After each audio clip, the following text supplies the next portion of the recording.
அந்த வகையிலே இன்று நமது பேராசிரியர் பெருமகனார் நமது மன்றத்தோடு நெருங்கிய தொடரில் இருப்பவர், தொடர்ந்து பயிற்சி நடத்தி கொண்டிருப்பவர் அருள்நிதி என் சீதாராமன் ஐயா அவர்கள் இன்று வேதாத்திரிய கலர் என்ற தலைப்பிலே நம்மை சிந்திக்க வைத்திருக்கிறார்கள். வேதாத்திரிய கலர் என்றால் வேதாத்திரிய வேள்வி அர்த்தம். ஐயாவின் பெயர் என் சீதாராமன், மனவளக்கலையிலே பேராசிரியராக இருக்கிறார். அவர் கல்லூரி படிப்பு எம்ஏ எக்கனாமிக்ஸ், நமது மன்றத்தில் எம்எஸ்சி யோகா, 25 வருடங்களாக மனவளக்கலையிலே தொண்டு செய்து கொண்டு வருகிறார்கள். சிங்கப்பூர், மலேசியா மன்றங்களில் தொண்டு செய்துள்ளார். வங்கியில் 31 வருடம், ஸ்டேட் பேங்க் ஆஃப் இந்தியாவில் 31 வருடம் பணி செய்து வாலண்டியர் ரிட்டையர்மெண்ட் பெற்றவர். மதுரை மண்டலத்தில் நிர்வாக குழுவில் பொறுப்பேற்றுள்ளார்கள். தொடர்ந்து அனைத்து மன்றங்கள், கிராமங்கள், பள்ளி, கல்லூரிகளே மனவளக்கலை பயிற்சிகளை சிறப்பாக நடத்தி கொண்டிருக்கிறார். ஆலியாரில் தொடர்ந்து 7 நாள் மௌனம் நடத்தி வருகிறார். மதுரையில் நாகமலை அறிவு திருக்கோயிலை கட்டி திருமணம் நடத்தி வருகிறார்கள். நமது மன்றத்தில் மாதம் 4ஆம் சனிக்கிழமை சிறப்பு தத்துவ விளக்க பயிற்சி நடத்தி வருகிறார்கள். இன்று ஐயா நம்மை சிந்திக்க வைக்க இருக்கும் தலைப்பு வேதாத்திரிய கலர். எனவே ஐயாவின் சொற்பொழிவை கேட்க வந்த உங்களையும் ஐயாவையும் மன்றத்தின் சார்பாகவும் அறக்கட்டளை சார்பாகவும் வாழ்க வளமுடன் வாழ்த்தி வரவேற்கிறேன். வாழ்க வையகம், வாழ்க வளமுடன். குரு வாழ்க, குருவடி சரணம்.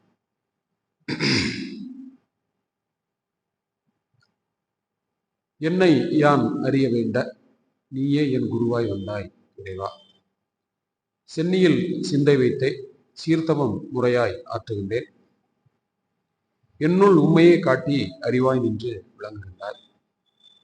முன்னை சேர் வினைகள் தூய்மை பெறவே முயன்று அறனில் நின்று வாழுகின்றேன். யாம் உரைக்கும் வார்த்தை எல்லாம் நாயகனின் வார்த்தை என்று யாம் உரைக்கும் வார்த்தை எல்லாம். வாழ்க வையகம், வாழ்க வையகம், வாழ்க வளமுடன். அன்பிற்கினிய சகோதரன் சகோதரே, இந்த இனிய மாலை பொழுதிலே உங்கள் அனைவரையும் பணிவாக வழங்கி வாழ்த்தியும் முறைகிறேன். குருமகான் அருட்தந்தை வேதாத்ரி மகர்ஷி அவர்களின் தாழ்வணிந்து அவரதம் பேரறிவோடு இணைந்திருந்து அவர் அருளிய தத்துவங்களை இப்பொழுது உங்களுக்கு வேதாத்திரிய கலர் என்ற ஒரு தலைப்பிலே சிந்தனை விருந்து வழங்க இருக்கிறேன்.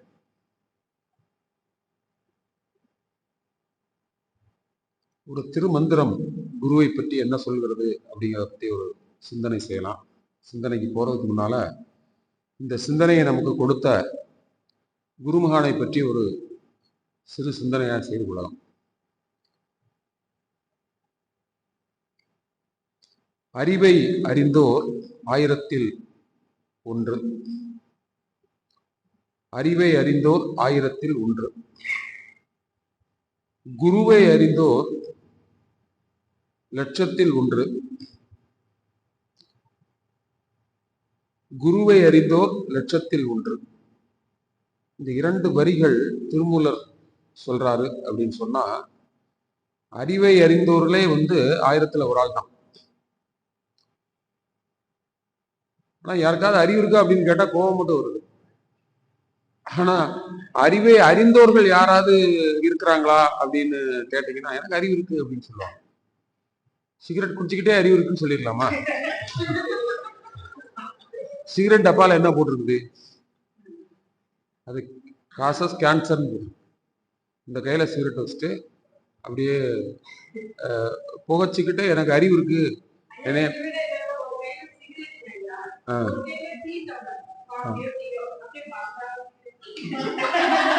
அவங்களே எப்படி சொல்றாங்கன்னு பாருங்க.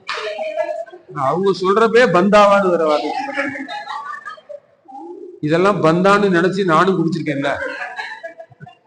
1 வருஷம் 2 வருஷமா குடிச்சிருக்கோம், 27 வருஷமா குடிச்சிருக்கோம். இப்ப எது பந்தா? இந்த இடத்துல உட்கார்ந்துருக்கேன்ல, இதான் பந்தா. நான் ஒரு வேதாத்திரியனா இருக்கிறேங்கிறது தான் பந்தாவே தவிர, முன்னாடி அது ஒரு கீழ்த்தரமான ஒரு செயலை செய்துவிட்டு அதுதான் பந்தான்னு சொல்லிட்டு இந்த உலகம் அதையும் நம்பிக்கொண்டிருக்கிறது. அது சரியில்லை. அப்ப அறிவு அப்படின்னா அறிவை அறிந்தோர் அறிவே அறியல, அதுக்கப்புறம்லாம் குருவை அறிகிறது. இப்ப அறிவை அறிந்தோர் அப்படின்னா எல்லா இடங்கள்லயும் எழுதி போட்டிருக்கிறாங்க. யூனிவர்சிட்டில எல்லாம் எழுதி தான் போட்டிருக்கிறாங்க. மெய்ப்பொருள் காண்பது அறிவுன்னு எழுதி போட்டுக்கிறாங்க. அங்க சாதாரண அறிவு இல்லை, அப்புறம் எப்படி மெய்ப்பொருள் அறிவு அங்க இருக்குது? நடக்கிற ஊழல் பூரா அங்கதான் நடக்குது. எங்க நடக்குது? காலேஜ்ல, யூனிவர்சிட்டியில. என்னடா அப்படி பேசணும்னு நினைக்காதீங்க, பார்த்துட்டு தானே இருக்கிறீங்க. சமீப காலமா பார்த்துட்டு தான் இருக்கிறோம். அங்க என்ன நடக்குதுன்னு தெரியலையே. அவ்வளவு மோசமா இன்னைக்கு போயிட்டு இருக்கக்கூடிய ஒரு கல்வி நிறுவனங்கள் இன்னைக்கு மாறிக்கொண்டே இருக்கிறது. தொடர்ந்து நீங்க அதை வாட்ச் பண்ணிட்டே வந்தீங்கன்னா தெரியும். ஒரு மாணவர்களுக்கு நன்றாக கற்றுக் கொடுக்கக்கூடிய ஒரு பேராசிரியை, நல்ல அந்த வார்த்தையை கவனிக்கணும், பேராசிரியை, அவங்க தன்கிட்ட இருக்கக்கூடிய ஸ்டூடெண்ட், பெண் ஸ்டூடெண்டை எல்லாம் தவறான வழிபாதைக்கு வாங்கன்னு கூட்டி போறாங்க. இப்ப கோர்ட்ல கேஸ் நடந்துட்டு இருக்கு. அப்ப என்ன என்ன அறிவு இருக்குது உங்களுக்கு? நீங்க என்ன படிச்சீங்க? என்ன படிச்சீங்க தெரியலையே. ஏதோ ஏட்டுக்கல்வி சுரைக்கு உதவுமா? அது உரையாது. படிக்கலாம், சம்பளம் வாங்கலாம், எல்லாம் வாங்கலாம். உங்கள்ட்ட ஒழுக்க பழக்கம் இருக்கா? இல்லவே இல்லையே. அதுக்கு யாரோட அறிவு வேணும்? குருவோட அறிவை அறிய வேண்டும். குரு இல்லாத சிந்தை பாழ். குருவோட சிந்தை வேணும். அது இல்லைன்னா குருங்கிறவங்க ஆசிரியரான்னு அந்த பக்கம் சொல்றோம். அந்த ஆசிரியர்களே மோசமான ஒரு கண்டிஷன்ல இருக்கிறாங்க. அப்புறம் எப்படி அது? அந்த ஆசிரியர் எப்படி பொருளாதாரத்தை வேணா சொல்லிக் கொடுப்பார், அவ்வளவுதான். பொருளாதாரத்தை சொல்லிக் கொடுப்பவர்கள் ஆசிரியர்கள். இந்த ஆன்மாவில் இருக்கக்கூடிய விஷயங்களை சொல்லிக் கொடுப்பவர்கள் குரு. குருன்னா என்ன அர்த்தம்? அறியாமையை போக்குபவர். என்ன அறியாமையை போக்குபவர்? மத்த எல்லாம் தெரியும், இயக்கங்களை பற்றிய விஷயங்கள் எல்லாம் எனக்கு தெரியும், அந்த ஞானமெல்லாம் இருக்கும். ஒரு கம்ப்யூட்டர் ஞானம் இருக்கும், ஒரு தையல், சமையல் கலை, இன்னும் பல ஞானங்கள் வெளியில கற்றுக்கொள்ளலாம். அதுக்கு நிறைய இன்ஸ்டிடியூஷன் இருக்கு. ஆனா இந்த மெஞ்ஞானம் என்ற ஒன்றை போதிப்பதற்கு குருவால் மட்டுமே முடியும், வேற யாராலையும் முடியாது.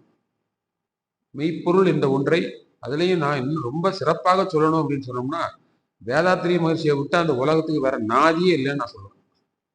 நாதியே இல்லை.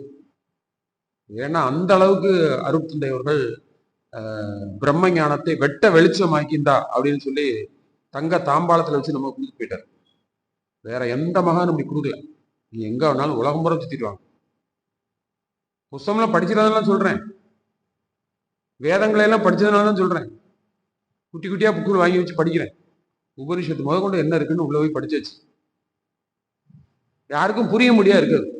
ஆதிசங்கருடைய பிரம்மசூத்திரத்தை நீங்க எடுத்து பாத்தீங்கன்னா தலை சுத்தி விழுந்துடும். அதுபோல மத்துவர் எழுதின துவைதம், ராமானுஜர் எழுதின வசிஷ்டாத்வைதம், அத்வைதம், துவைதம், வசிஷ்டாத்வைதம், இதெல்லாம் இந்த யோக கலையில் பாரம்பரியமாக இந்த ஆன்மீக பரம்பரையில் சொல்லப்பட்ட ஒன்று. இன்னைக்கு மக்கள்கிட்ட போய் சேர்ந்திருக்கா அப்படின்னு சொன்னா 10 நிமிஷத்துல இந்த மூணையும் சாமிச்சு விளக்கிட்டாங்க. 10 நிமிஷம் தான். இத்தண்டி புக்கு அது. ஒவ்வொரு புக்கும் இவ்வளவு தண்டி இருக்கும், தலாணி மாதிரி இருக்கும். நீங்க படிச்சே உங்களுக்கு புரியவே புரியாது. சாமி அதை 10 நிமிஷத்துல சொல்லிட்டார். அத்வைதம்னா என்ன, துவைதம்னா என்ன, விசிஷ்டாத்வைதம்னா இதான் அறிவு. சொன்னா நான் உங்களுக்கு சொன்னா உங்களுக்கு புரியுற மாதிரி சொல்லணும்ல. உங்களுக்கு புரியுற மாதிரி உங்க அறிவுக்கு ஏத்த மாதிரி சொல்லணும். அதுதான் அறிவு. அதை சொல்றதுக்கு குருவால மட்டும்தான் முடியும். அவர் அறிவோட சேர்ந்ததுனால நானும் 10 நிமிஷம் சொல்லிடுவேன் இந்த 3 விஷயத்தையும். அவ்வளோ பெரிய மகான்கள் எழுதி எழுதி எழுதி எழுதி போட்ட விஷயத்தையெல்லாம் சாமிஜி இந்தாடா அப்படின்னு சொல்லி நோட்டீஸ் அடிக்காத குறை அடிச்சு கையில கொடுத்துரு, அந்த வச்சு இதான்ப்பா, இந்த 3 தான் கொடுத்தாரு. தெரியும்ல உங்களுக்கு? அத்வைதம்னா என்ன, துவைதம்னா என்ன, விசிஷ்டாத்வைதம்னா என்ன தெரியுமா தெரியாதா? தெரியாதவங்க கை தூக்குங்க பார்க்கலாம். சரி, தெரியாதவங்க தெரிஞ்சுக்கலாம். அத்வைதம் ரொம்ப ரொம்ப சிம்பிள். அது அதை ரொம்ப குழப்பி வச்சிருக்கிறோம். அத்வைதம் சமஸ்கிருத வார்த்தை. அது அத்வைதம்னா 1, துவைதம்னா 2, விசிஷ்டாத்வைதம் அப்படின்னு சொன்னோம்னா பல. சிம்பிள். இதை உதாரணத்தின் மூலமாக சாமிஜி விளக்கிட்டார். ஒரு டிஃபன் இருக்கு. நான் காலையில ஒரு டிஃபன் கொண்டு வந்திருக்கேன், மத்தியானத்துக்கு கொண்டு வந்திருக்கேன், ஒரு லஞ்சு கொண்டு வந்திருக்கேன். இப்போ அது அங்கே இருக்குது, நான் அங்கே இருக்கேன். மத்தியானம் 1 மணி வரைக்கும் அதுவும் நானும் வேற, அதுவும் நானும் வேற. அப்படின்னா டுவாலிட்டி, துவைதம். துவைதம்னா 2, அதுவும் நானும் வேற. இப்ப நான் அதை எடுத்து ஃபுல்லா சாப்பிட்டேன் அப்படின்னா அத்வைதம்.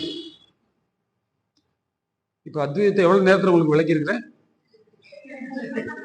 இது ஆதிசங்கரர் புக்கு எழுதியிருக்காரு, பிரம்மசூத்திரம் 30 புக். இது புரியுமா? புரியாது. துவைதத்தை மத்துவர் எழுதி வச்சிருக்கிறாரு. இன்னும் அடுத்து விசிஷ்டாத்வைதம் இருக்குது. இப்ப அது உள்ள போயிடுச்சுல, ரெண்டு அதுவும் நானும் ஒன்னாயிட்டமா இல்லையா? இப்ப துவைதமா இருந்தது என்ன ஆயிடுச்சு? அத்வைதமா மாறிடுச்சு, உள்ள போயிடுச்சு. இப்ப உள்ள போய் என்ன நடக்குன்னு எனக்கு தெரியல, ஆனா சாமி சொல்லிட்டாரு.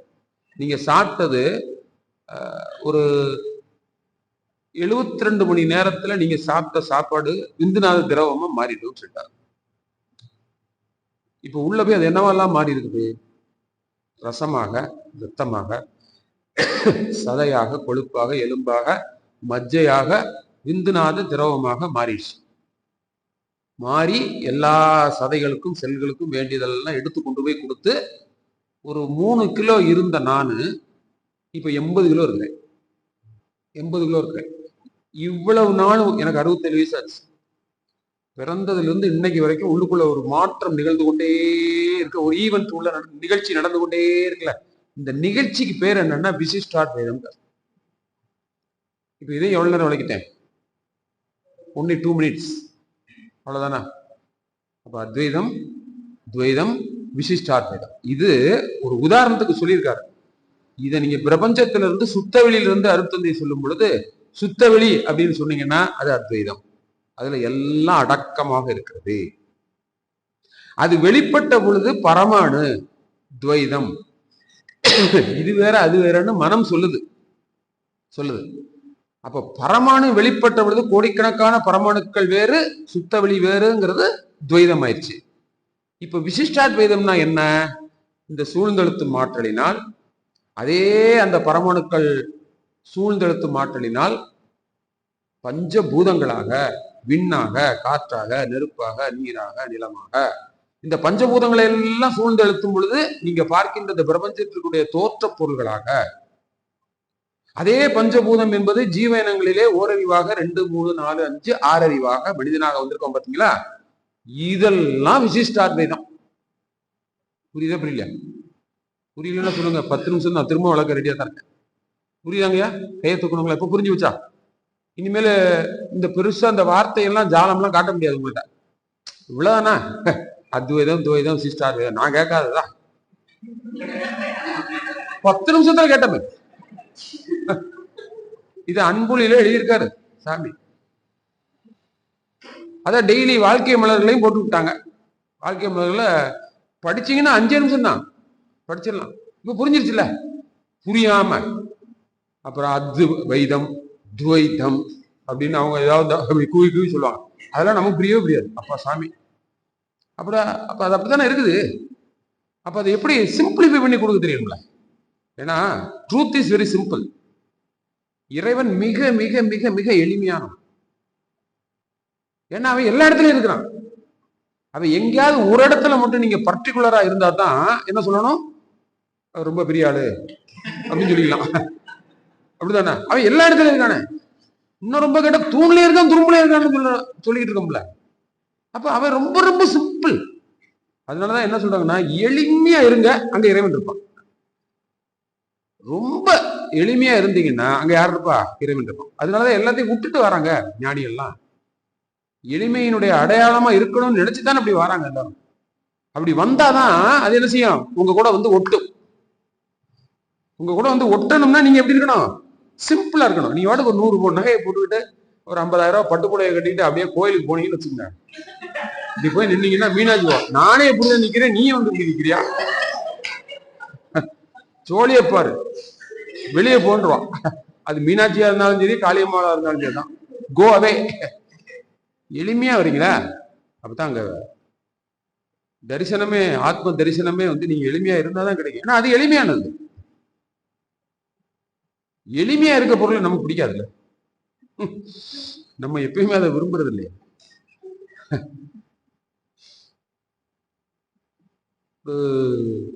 பணக்கார வீடுன்னு வச்சுக்கோங்களேன். பெரிய வீடு, பில்டிங் மாதிரி பயங்கரமா கட்டியிருக்காங்க. அந்த மாதிரி ஒரு வாக்கிங் போகுது. டெய்லி ஒரு காட்டன் புடவை கட்டிட்டு கழுத்துல நகையெல்லாம் போடாம சாதாரணமா போயிட்டு இருக்கு. இது அங்க பக்கத்துல சாதாரண வீட்டுல குடியிருக்காங்களா, அவங்களாம் அப்படி பார்த்தாங்கன்னா என்ன சொல்லுவாங்க? நல்லா தான் இருந்தாங்க, காசு குணத்தை எங்கேயோ விட்டாங்க உனக்கு தெரியுது, இந்த அம்மா இப்படித்தானே மனம் சொல்லுது. தெரியுமா உனக்கு அந்த அம்மா பொசிஷன் உனக்கு தெரியுமா? ஒரு சேலையும் ஒரு நகையும் போடாததுனாலயே நம்ம ஒரு ஜட்ஜ்மெண்ட்டுக்கு வந்துடக்கூடாது இல்ல. எளிமை அப்படின்னு சொல்லும் பொழுது அது எல்லாம் அடக்கமாக இருக்கக்கூடிய ஒன்று, எல்லாம் இருக்கும் அதுக்குள்ள, இல்லைன்னு நீங்க மறுக்க முடியாது. இது எல்லாத்தையும் நம்ம அறிவுக்கு பொருத்தமாக உணர்த்தியவருக்கு யார் வேணும்? குரு தான் வேணும். அதனாலதான் சொன்னாங்க, குருவினை அறிந்தோர் கோடியில் ஒன்று. அதனால கோடியில ஒருத்தரால தான் என்ன செய்ய முடியும்? குருவை நாம அறிந்து கொள்ள முடியும், புரிந்து கொள்ள முடியும். உங்களுக்கும் அதே தான். இந்த குருவை நம்ம புரிஞ்சுக்கிட்டோமா, அறிஞ்சுக்கிட்டோமா, அவரை உணர்ந்துக்கிட்டோமா அப்படின்னு கொஞ்சம் ஆராய்ச்சி பண்ணி பாருங்க. நீங்க அவரை நல்லா புரிஞ்சிருந்தீங்க அப்படின்னு சொன்னா அவர் சொன்ன வார்த்தையை கேட்டுப்பீங்க. அப்படிதானே? மௌனத்துக்கு வந்திருப்பீங்க. சிந்தனை இருந்த விட மௌனத்துக்கு ஆள் கம்மி. அப்படித்தானே? என்னப்பா போவாள் அப்படித்தானப்பா, ஆளை காணோம், எங்க போனாங்கன்னு தெரியல. அப்ப அப்ப அவரை புரிஞ்சுக்கலையே. அப்ப வெளியில் நிறைய வேலை இருக்கு. உள் வேலையை விட வெளி வேலை தான் ரொம்ப ஜாஸ்தியா இருக்கு. அதனால கூட்டம் வர மாட்டேங்குது. அப்படிதானே?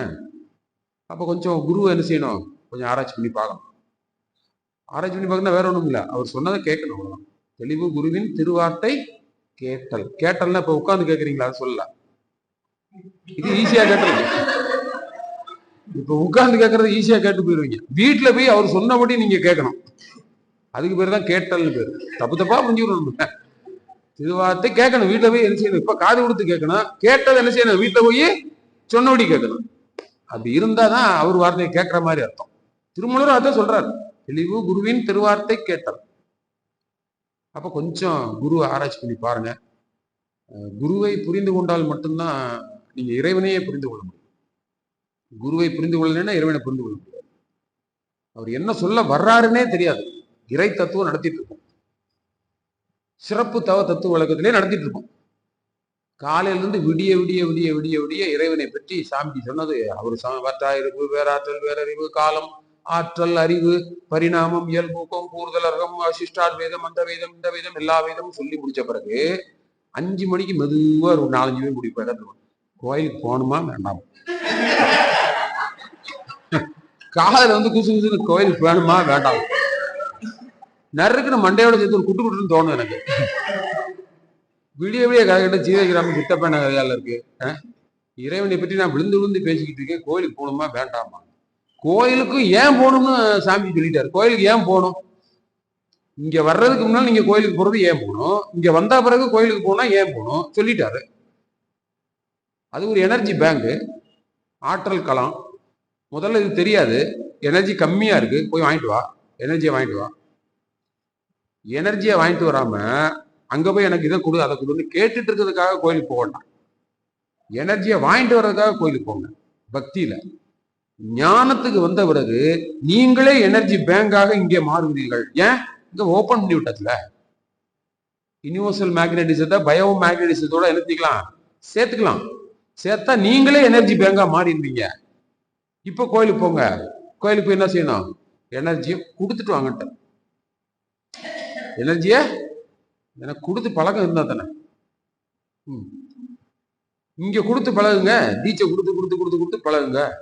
உங்க எனர்ஜியை மற்றவங்களுக்கு கொடுத்து பழகுங்க. அதுக்கு நல்லா ரிசீவ் பண்ணிருக்கணும். ரிசீவ் பண்ணா தான் கொடுக்க முடியும். ஏன்டா எக்ஸஸா இருந்தா தான் பொருளோ அல்லது அருளோ என்ன செய்ய முடியும்? கொடுக்க முடியும். அப்போ அங்க போய் கொடுக்கறதுக்கு தான் போகணுமே தவிர வாங்குறதுக்கு தேவையில்லை. ஏன்? எனக்கு எப்படி வாங்கணுங்கிற டெக்னாலஜி எனக்கு தெரிஞ்சு போச்சு. இந்த யோகாவின் தொழில்நுட்பத்தை அருட்தந்தை வேதாத்திரி முயற்சி எனக்கு அறிவுக்கு பொருந்தும்படியா எனக்கு விளக்கிட்டாங்க. அதனால அந்த யோகா என்ற ஒரு பெரிய டெக்னாலஜியை சாமி சொல்லி கொடுத்துருக்காரு. எப்படி ரிசீவ் பண்றது, எப்படி ப்ரொடியூஸ் பண்றது, என்கிட்ட எப்படி ப்ரொடியூஸ் பண்றது, எப்படி அதை டிஸ்ட்ரிபியூட் பண்றது, இந்த 3ஐயும் சொல்லி கொடுத்துட்டார்ல. அப்புறம் நான் இதுக்கு அங்க போகணும் தேவை. அதுக்காக தான் சொல்றோம். போகும்போது இப்படி 2 கேள்வி வர கேட்டு போயிடுவாங்க. சரி பரவாயில்ல, அந்த புரிதல்ங்கிறது இல்லாம இருக்கிறாங்க. புரிவாங்களா? கண்டிப்பா புரிவாங்க. சில பேர் உடனே புரிஞ்சுவாங்க, அதான் ஒரு படத்துல சொன்ன மாதிரி சில பேர் கற்பூரம் மாதிரி டக்குன்னு குடிக்குவாங்க, சில பேர் வாழை மட்டை மாதிரி ஊதிக்கிட்டே இருந்தா தான் என்ன செய்யும், கொஞ்சம் எரியும், காயணும்ல. பக்குவம் அடையணும். பக்குவம் அடைஞ்சா பத்தாது. ராமகிருஷ்ண பரமஹம்சர் சொல்லுவார் பரிபக்குவம். என்னது பரிபக்குவம்? அப்பளத்தை போட்ட உடனே முதல்ல என்ன செய்யும், சடசடன்னு ஒரு சவுண்ட் கேட்குங்க. கேட்டு முடிச்ச பிறகு என்ன செய்யும், அது பரிபக்குவம் அடைஞ்ச உடனே கொஞ்சம் அமைதியாகும். அது வரைக்கும் இது மாதிரி கோயிலுக்கு போவா, அங்க போவா, அவங்க கேட்டுக்கிட்டே இருக்கும். பரிபக்குவம் வந்துருச்சுன்னு வச்சுக்கோங்களேன், இவர் என்னதான் பேச வர்றாரோ அடுத்த லைன் எனக்கு தெரிஞ்சிடும். பரிபக்குவம் ஆயிடுச்சுன்னா அதுக்கப்புறம் நான் மற்றவங்கள பக்குவம் அடைகிறதுக்கு இங்க உட்காந்து பேசிட்டு இருப்பேன். புரியுதா? இந்த அறிவை எல்லாம் கொடுத்தது யார் கொடுத்தது? யார் கொடுத்த அறிவு? அவர் கொடுத்த அறிவு. மகாகவி காளிதாசன் ஒரு பாட்டு இருக்கும், எல்லாருக்கும் தெரிஞ்ச பாட்டு. யார் தருவார் இந்த அரியாசனம், புவி அரசோடு எனக்கும் ஒரு சரியாசனம். அம்மா யார் தருவார் இந்த அரியாசனம், புவி அரசோடு எனக்கும் ஒரு சரியாசனம். அந்த பாட்டுல அந்த படத்துல அவர் முட்டாளா இருப்பார். காளிதாசன் முட்டாளா இருப்பார். கடைசியில மகாகவி காளிதாசன் மாறுவார். அப்படி ஒரு குரு கிடைப்பாங்க அவருக்கு. ஔவையம்மா அதான் கூட போவாங்க, போய் அவங்களுக்கு அறிவெல்லாம் சொல்லி அந்த அறிவை விருத்தி பண்ணி கொடுப்பாங்க. அதுக்கப்புறம் ஒரு மகாகவியா மாறுவார். அது மாதிரி முதல்ல நம்மளும் எப்படி இருந்தோம், காளிதாசா இருந்தோம், முட்டாளா இருந்தோம். இப்ப மகா முட்டாளா இருக்குமா? சாமியிடம் வந்ததுனால ஏதோ பிழைச்சி கிடக்குறோம் இல்லையா? அந்த அளவுக்கு அருட்தந்தை அவர்கள் நமக்கு அந்த பேரறிவை நமக்கு ஓரளவுக்கு கருத்தளவுலையாவது நமக்கு உணர்த்தி இருக்கிறாங்க, உண்மை. சரி, அந்த அளவுல குருவை நம்ம சிந்திப்போம். இப்போ நான் சொல்ல வர கருத்து வேதாத்திரிய கலர் அப்படின்னு சொல்லக்கூடியது. நான் இந்த கொரோனா பீரியட்ல வேதாத்திரியம் சன்னியாச குழு அப்படின்னு ஒன்று வச்சிருந்தோம். அதில் ஆன்லைனில் பேசுகிறப்ப திடீர்னு தோணுச்சு, இந்த சப்ஜெக்ட் யாருமே எடுத்து பேசாத ஒன்று சாமிஜியுடைய சப்ஜெக்டை. அது என்ன சப்ஜெக்ட்னு உங்களுக்கு தெரிஞ்சுதா என்னன்னு எனக்கு தெரியல. இருந்தாலும் யாராவது தெரிஞ்சிருந்தா அதை சொல்லுங்க, நீங்கள் என்ன அதை ஃபீல் பண்ணீங்கன்னு சொல்லுங்க. வேதாத்திரிய கலர் அப்படின்னா என்ன சப்ஜெக்ட் நான் இப்போ பேச போறேன்னு சொல்ல முடியுமா உங்களால?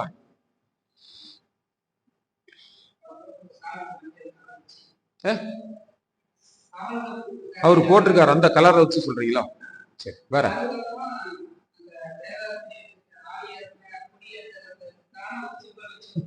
சரி,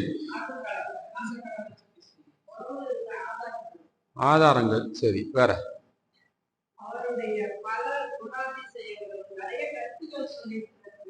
சரி, அதுவா இருக்குமோ?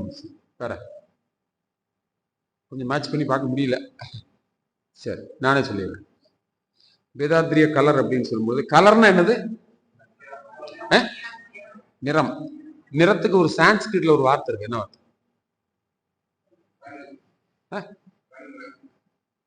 வேற, ஆனா தமிழ் வார்த்தை மாதிரி தெரியும். வண்ணமா வர்ணமா? வர்ணம். இந்த வர்ணத்தை பத்தி ஒரு தத்துவம் சொல்லிக்காலது என்னது? வர்ணாசிரம தர்மம். இப்ப வர்ணம்னா என்னது? கலர். இப்ப புரிஞ்சுச்சா? வேதாத்ரி வர்ணாசிரம தர்மத்தை பத்தி என்ன சொல்லியிருக்காங்கன்னு இப்ப பேச போறோம். அதுக்கு பேர் தான் என்னது? வேதாத்திரிய கலர். ஓகே தானா? இப்ப புரிஞ்சுச்சா? ரொம்ப சிந்திச்சேன் இந்த சப்ஜெக்ட். வேதாத்திரிய சன்னியாச குழுல சிந்திக்கும் பொழுது வர்ணாசிரம தர்மத்தை எப்படி தலைப்பு கொடுக்கறது அப்படின்ட்டு அப்படி கொடுத்தேன். அதே மாதிரி இன்னொரு தலைப்பு கொடுத்தேன், எனக்கு ரொம்ப பிடித்தமானது, எல்லாரும் சொன்னாங்க. 2.0 அப்படின்னு கொடுத்தேன். 2.0 தெரியுமா? என்னன்னு தெரியுமா யாருக்காவது? இரண்டொழுக்க பண்பாடு. ரெண்டு ஒழுக்க பண்பாடு. சரி, அது 2.0ன்னு சொன்னா, ஜீரோன்னு என்னது? ஜீரோன்னா இல்ல, அது என்னது? அது சுத்தவெளி. ரெண்டாவது சுத்தவெளி அது பெண்கள். இப்ப யாரை பத்தி பேச போறேன்? பெண்ணின் பெருமையை பத்தி பேச போறேன். அதுக்காக 2.0 கொடுத்தேன். ஆமா, அப்படி கொஞ்சம் சிந்தனை பண்ணி ஏதாவது ஒண்ணு அப்படி கொடுக்கறது. கொடுத்தோன்னா மக்களுக்கு எல்லாம் ரொம்ப என்னடா இது கொடுக்குறேன் அப்படின்னு சொல்லிட்டு கொஞ்சம் சிந்திக்கட்டுங்கிறக்காக அப்படி கொடுக்குறது. அப்படி ஒரு சில விஷயங்கள் அப்படி கொடுப்பேன். பண்டம், பாத்திரம் நிறைய கொடுத்தேன். பண்டம், பாத்திரம் அப்படின்னு கொடுத்தேன். அப்படி நிறைய அந்த வார்த்தைகள் வார்த்தை பிரயோகத்தின் மூலமாக சாஞ்சி இதை ரொம்ப விளக்க முற்பட்டேன். சரி, பரவாயில்ல. இன்னைக்கு அந்த வேதாத்திரிய கலரை பத்தி நம்ம வர்ணாசிரம தர்மத்தை பத்தி பேசலாம். இந்த இந்திய திருநாட்டில் வேதங்கள் எல்லாம் இந்த வர்ணாசிரம தர்மம் என்ற ஒரு பண்பாட்டை பற்றி காலங்காலமாக சொல்லி வருகின்றது. அப்படி சொல்லப்பட்டது எதனால் என்றால், அந்த காலகட்டங்களில் அது வேண்டுமானால் அது சரியான ஒரு கோட்பாடு பண்பாடாக இருந்தது, இல்லை என்று மறுப்பதற்கு இல்லை என்று சாமி சொல்றாங்க. அப்போ அதுல தனித்தனியா விளக்குறாங்க. வர்ணம் அப்படின்னு சொன்னா சாதி அப்படின்னு சொல்றாங்க. வர்ணம் வர்ணம் அப்படின்னு சொன்னா சாதின்னு சொல்றாங்க. அப்ப சாதிங்கிறத நம்ம என்ன பொருள்ல சொல்றோம்னா, கலர் கலரா அப்படின்னு சொல்றோம். கலர்னா என்ன? டிஃபரன்ஸ். சாதினா டிஃபரன்ஸ். அப்ப அதைத்தான் வந்து என்ன சொல்றோம்? வர்ணாசிரம தர்மம். அது ஆசிரமம், அடுத்தது தர்மம். இந்த மூணையும் தனித்தனியா விளக்கணும் இல்லையா? அப்ப வர்ணம்னா என்ன அப்படிங்கிறத பத்தி சாதி அப்படின்னு சொல்றாங்க. அப்ப இந்த சாதி என்ன பண்ணியிருக்கிறாங்க? காலங்காலமாக இது சொல்லப்பட்டத ஒரு 4 வித வர்ணங்களாக வந்து அதை நமக்கு அந்த இந்திய பிலாசபியில சொல்லி வச்சிருக்கிறாங்க, வேதங்கள்ல சொல்லி வச்சிருக்கிறாங்க. அது என்ன வேதங்கள்ல என்ன சொல்லியிருக்கிறாங்க? நான் இந்த வேதாத்திரிய கலர்னு கொடுத்துட்டோம். வர்ணாசிரம தர்மம்னு அந்த தலைப்பு அதுல இருக்கு. ஆனா வேதாத்திரிய கலராக அது எப்படி மாறுதுங்கிறது தான் ஃபைனல் கிளைமேக்ஸ். அது ரொம்ப முக்கியம்ல. வர்ணாசிரம தர்மத்தை விளக்குவது என்பதை விளக்கிட்டாரு. கடைசியில் அவர் கொடுத்த கன்க்ளூஷன் இருக்கு பாருங்க, அதுதான் ஹைலைட். அங்கதான் கலர் இருக்கா இல்லையாங்கிறதுக்கு உட்பொருள் அதுலதான் இருக்கு. அப்போ வர்ணம்னா என்னன்னா ஜாதின்னு சொல்றாரு. அப்போ அந்த சாதிங்கிறத எப்படி அடிப்படையில பிரிச்சு வச்சாங்கிறத பத்தி தான் சப்ஜெக்ட். அப்ப அது 4 விதமான வர்ணங்கள் இருக்கு, சாதிகள் இருக்கு அப்படின்னு சொல்றாங்க. அந்த 4 விதமான என்னலாம்? சூத்திரர், வைசியர், சத்திரியர், பிராமணர் அப்படின்னு 4 விதமான விஷயங்கள் இருக்குன்னு சொன்னாங்க. இதை 4 விதமாக சொல்றப்ப சண்டை போடுறதுக்குன்னு மேலோட்டமா 4 கருத்தை மட்டும் எடுத்துக்கிட்டு சண்டை போடுறது இல்லை. சண்டை போடுறாங்க, அது சண்டை போடுறதுக்குள்ள விஷயம் இல்லை அப்படிங்கிறத சாமி அதை சொல்றாங்க. நீங்க அதை படிச்சு பாத்தீங்கன்னா எவ்வளவு சாஃப்ட் கார்னர்ல அந்த வார்த்தையை அவர் கொண்டு போறாருங்கிறது தெரியும் நமக்கு. அப்போ சூத்திரர் அப்படின்னு சொல்லும் பொழுது எல்லா மனிதர்களுக்கும் உடல் தேவைகளை நிறைவேற்றக்கூடிய ஒரு மனிதனுக்கு என்ன பேரு? சூத்திரன் பேரு. அடிப்படை தேவைன்னா என்ன? உணவு, உடை, வீடு, இதெல்லாம் நிறைவேற்றுவதற்கு ஒரு ஆள் வேணும்ல. இதெல்லாம் நிறைவேற்றுவதற்கு ஒரு தொழில் பண்றாங்கல்ல. அடிப்படை தேவைகளை நிறைவேற்றுவதற்கு அவன் தான் வந்து ஆதாரம்னே சொல்லிட்டார். சூத்திரன் வந்து ஆதாரம். உணவு அவன் உற்பத்தி பண்ணி கொடுக்கலன்னா நம்ம சாப்பிட முடியுமா? சொல்லுவாங்கல்ல, சேத்துல கால் வைக்கலைன்னா, விவசாயி சேத்துல கால் வைக்கணும், நமக்கு சோத்துக்கு எங்க போடணும்ல. அப்ப அந்த வேலையை பாக்குறவங்களுக்கு பேர் தான் என்ன சொல்றாங்க? சூத்திரன் அப்படின்னு சொன்னா அவன் காலிலிருந்து, இறைவன் காலிலிருந்து பிறந்தவன் சொல்லிட்டு ஒரு அட்டாச்மெண்ட் அதுல கொடுக்குறாங்க. இறைவன் காலிலிருந்து பிறந்தவன் அப்படிங்கிறது உட்பொருள். என்ன உட்பொருள் அப்படிங்கிறத சாமி தான் சொல்றாங்க. கை கால்களையே உதவியாக கொண்டு இந்த அடிப்படை தேவைகளை நிறைவேற்றுவனுக்கு பேர் தான் என்னது? சூத்திரன். அதை கொஞ்சம் வேதத்துல அப்படி சொல்றப்ப கொஞ்சம் பொருத்தி சொல்லும் பொழுது இறைவனுடைய காலிலிருந்து பிறந்தவன். எல்லாமே இறைவன் மூலமா தான் நடக்குதுங்கிறத ப்ரூவ் பண்றதுக்காக அது மாதிரி சொன்னாங்க. அதனால இதுமே உயர்ந்தவன் அவன் தாழ்ந்தவன் அப்படிங்கிறதெல்லாம் அங்க இல்ல இல்ல. அது கடைசியில் கன்க்ளூஷன்ல முடிச்சிடுறது. இப்போ சூத்திரன்னா யாரு? கை கால்களை கொண்டு அடிப்படை தேவைகளை நிறைவேற்றி கொடுப்போம். எல்லா மனிதர்களுக்கும் அவன் தான் நிறைவேற்றி கொடுக்குறான். அப்ப அவன் தான் சூத்திரன் அப்படின்னு சொல்றாங்க. அதுக்கு அடுத்தது வைசியன். வைசியன் சொல்லும் பொழுது அவனுக்கு இந்த தொழிலை, இந்த உணவுப் பொருள்களையும் இந்த நெசவு தொழிலையும் வீடு கட்டுறதும் அவனுக்கு தெரியாது. வைசியர்களுக்கு தெரியாது. இவங்க ஏதாவது உற்பத்தி பண்ணி வச்சாங்கன்னா அதை எடுத்துட்டு போய் விற்கிறதுக்கு தான் அவனுக்கு தெரியும். ஏன்னா இந்த உலகம் ரொம்ப பெருசாகிட்டே போக போக போக ஒரே இடத்துல இருக்கக்கூடிய பொருட்களை எல்லாம் என்ன செய்ய முடியாது, அங்கேயே வச்சு விற்க முடியாது. எல்லா மனிதர்களுக்கும் கொண்டு செல்லக்கூடிய ஒரு வேலையை செய்யறதுக்கு ஒரு ஆள் வேணும். அவனுக்கு என்ன சொல்றாரு? இந்த பொருட்களை எல்லாம் எதுக்கு அவன் கொண்டு போய் விற்கணும்? வயிற்று பிழைப்புக்காக. அதனால அவன் வயிற்றிலிருந்து பிறந்தான்னு சொல்றான். இறைவன் வயிற்றிலிருந்து பிறந்தவன் யாரு? வைசியன். வயிற்று பிழைப்பிற்காக இந்த பொருட்களை எல்லாம் எடுத்து கொண்டு போய் ஒரு இடத்துல இருந்து இன்னொரு இடத்துக்கு கொண்டு போய் விற்கிறதுக்காக, பண்டமாற்று பண்ணுவதற்காக அவன் வந்து கொண்டு போய் விற்கிறான். எதற்காக? வயிற்று பிழைப்பிற்காக. அதனால வயிற்றிலிருந்து பிறந்தேன்னு சொல்றாங்க அப்படின்னு சொல்லி வைசியர்கள் அப்படிங்கிறத வியாபாரம் நிமித்தமாக டோட்டலா அவ்வளவுதான். அதுக்கடுத்து சத்திரியன் சொல்லும் போது அது கொஞ்சம் நீண்ட விளக்கம் அதுல இருக்கு. அது என்ன விளக்கம்? சத்திரியன் உடல் வலுவானவன் அர்த்தம். சத்திரியன்னா நல்ல உடல் வலுவானவன் அர்த்தம். இந்த வலுவானவன் எதற்கு அது வேணும் அப்படின்னு சொன்னா, முற்காலத்துல என்ன பண்ணாங்க, ஒரு ஒரு நீண்ட வரலாறு இருக்கு. ஒரு காட்டு மிராண்டியாக வாழ்ந்தவன் காட்டுலையும் மேட்டுலையும் அங்கேயும் இங்கேயும் தெரிஞ்சு காய் கனிகளை எல்லாம் பறிச்சு அங்கங்க அப்படியே சுத்திக்கிட்டே இருப்பான். அப்படி சுத்திக்கிட்டு இருக்கும்போது ஒரு இடத்துல கனியை படிச்சு சாப்பிட்டு விதையை அங்கேயே போட்டுட்டு போயிடுறான். திரும்ப அங்க இருந்து சுத்தி வந்து பார்க்கும்போது அந்த விதை என்ன செஞ்சிருக்கு, 6 மாசம் கழிச்சு லேசா முளை விட்டுருக்கு. அப்ப இப்படி பாக்குறான், என்னடா அது இந்த இடத்துல முளை விட்டுருக்குன்னு. கொஞ்சம் அறிவுல 1-2 கூடினவங்களும் இருக்காங்கல்ல, அவங்க என்ன பண்றாங்க, இப்படி பார்த்துட்டு என்னமோ இருக்கே அப்படின்ட்டு உடனே என்ன பண்றாங்க, இந்த இடத்துல அப்போ விதைய வச்சா முளைக்கும் அப்படிங்கிற ஒரு அறிவு வந்துருச்சு. உடனே என்ன பண்றாங்க, ஒரு 10 பேர் சேர்ந்து நம்ம இங்கே இருப்போம் அப்படின்னு சொல்லி அது விளையிறதுக்கு என்ன வேணும், கொஞ்சம் தண்ணி வேணும். அதனால என்ன பண்றாங்க, பக்கத்துல நதி ஓரமா போய் கொஞ்சம் தண்ணியெல்லாம் எடுத்து ஊத்திட்டு இந்த கொட்டையை எடுத்து திரும்ப சாப்பிட்டவங்க என்ன பண்ணாங்க, நதிக்கரையிட்டே போயிடுவோம் அப்படின்னு சொல்லி நதிக்கரை ஓரமாவே அதை ஊண்டி என்ன பண்ணிட்டாங்க, மரங்களை வளர வச்சாங்க. ஏன்னா தண்ணி வேணும்ல.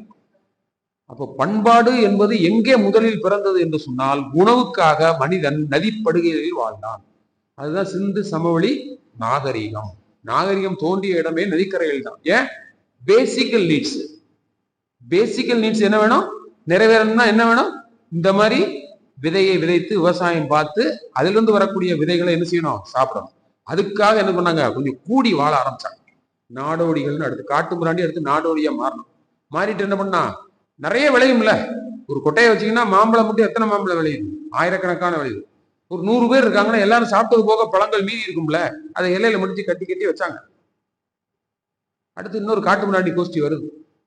இப்படி பாக்குது, என்னடா ஒரே இடத்துல டென்ட் போட்டு உட்காந்துட்டாங்க இவங்க அப்படின்ட்டு பக்கத்துல போய் கேக்குது, என்னப்பா இங்க உட்காந்துருக்கீங்க, நாங்களாம் இனிமே எங்கேயும் போக மாட்டோம், நாங்களுக்கு விளைய வைக்க தெரியும், நாங்க வந்து விளைய வச்சுட்டு இங்கே உட்காந்து சாப்பிட்டு போறோம். இவன் கட்டி மூட்டையா வச்சிருக்கிறத பார்த்தோம்னா எங்களுக்கு ஒரு 4 மூட்டை கொடுன்னு கேட்டான். கொடுக்க மாட்டேன்ட்டான். நம்ம கொடுக்குமா சொல்லுங்க, கொடுக்க மாட்டான். 4 பீரோல நிறைய ட்ரெஸ் இருக்கு, எதையாவது எடுத்து கொடுத்துருவோமா, ஒரு பட்டுச்சீரை எடுத்து கொடுத்துருவோம், கொடுக்க மாட்டான். அதே மாதிரி அவனும் கொடுக்க மாட்டேன்ட்டான்.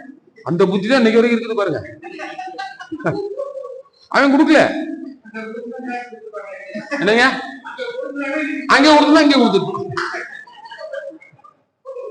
இப்ப அவன் கொடுக்கலன்னு சொல்லும் பொழுது அது என்னவா மாறுச்சு, பதுக்கல். முதல்ல பதுக்கல் தான் உருவாகுது. பதுக்கல் உருவான உடனே அவன் என்ன செஞ்சான், சரின்ட்டு போயிட்டான். போனவன் சும்மா இருப்பானா, இதை எப்படியாவது ஆட்டையை போடணும் முடிவு பண்ணிடுவானா மாட்டானா, ராத்திரி கூட வந்துட்டான்.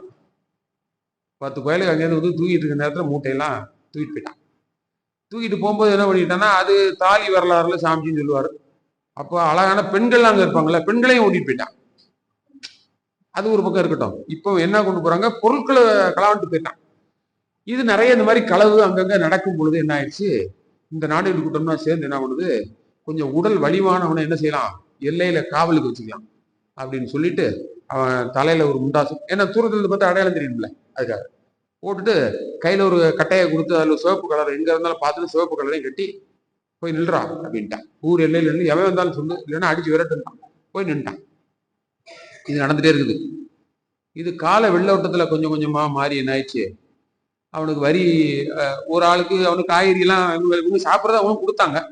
இந்த ஊர் எல்லைகள் அங்கங்க விரிவடையும் பொழுது இந்த காவலன் இன்னும் கொஞ்சம் வேண்டி இருக்கு. உடனே அவன் என்ன பண்ணிட்டான், நாங்க ஒரு 4-5 பேர் வேலைக்கு வச்சுக்கிறேன், நீ வந்து என்ன பண்ணு, எங்களுக்கு வரி மாதிரி கொடுத்துரு அப்படின்னு சொல்லி அந்த நாங்க சம்பளம் போட்டுக்கிறோம் அப்படின்னு சொல்லி கொஞ்சம் கொஞ்சமா வசூல் பண்றான். சம்பளத்துக்காக வசூல் பண்ணதுதான் இன்னைக்கு என்னவா மாறிடுச்சு, வரியாக மாறி ஜிஎஸ்டி வரைக்கும் வந்துருச்சா இல்லையா?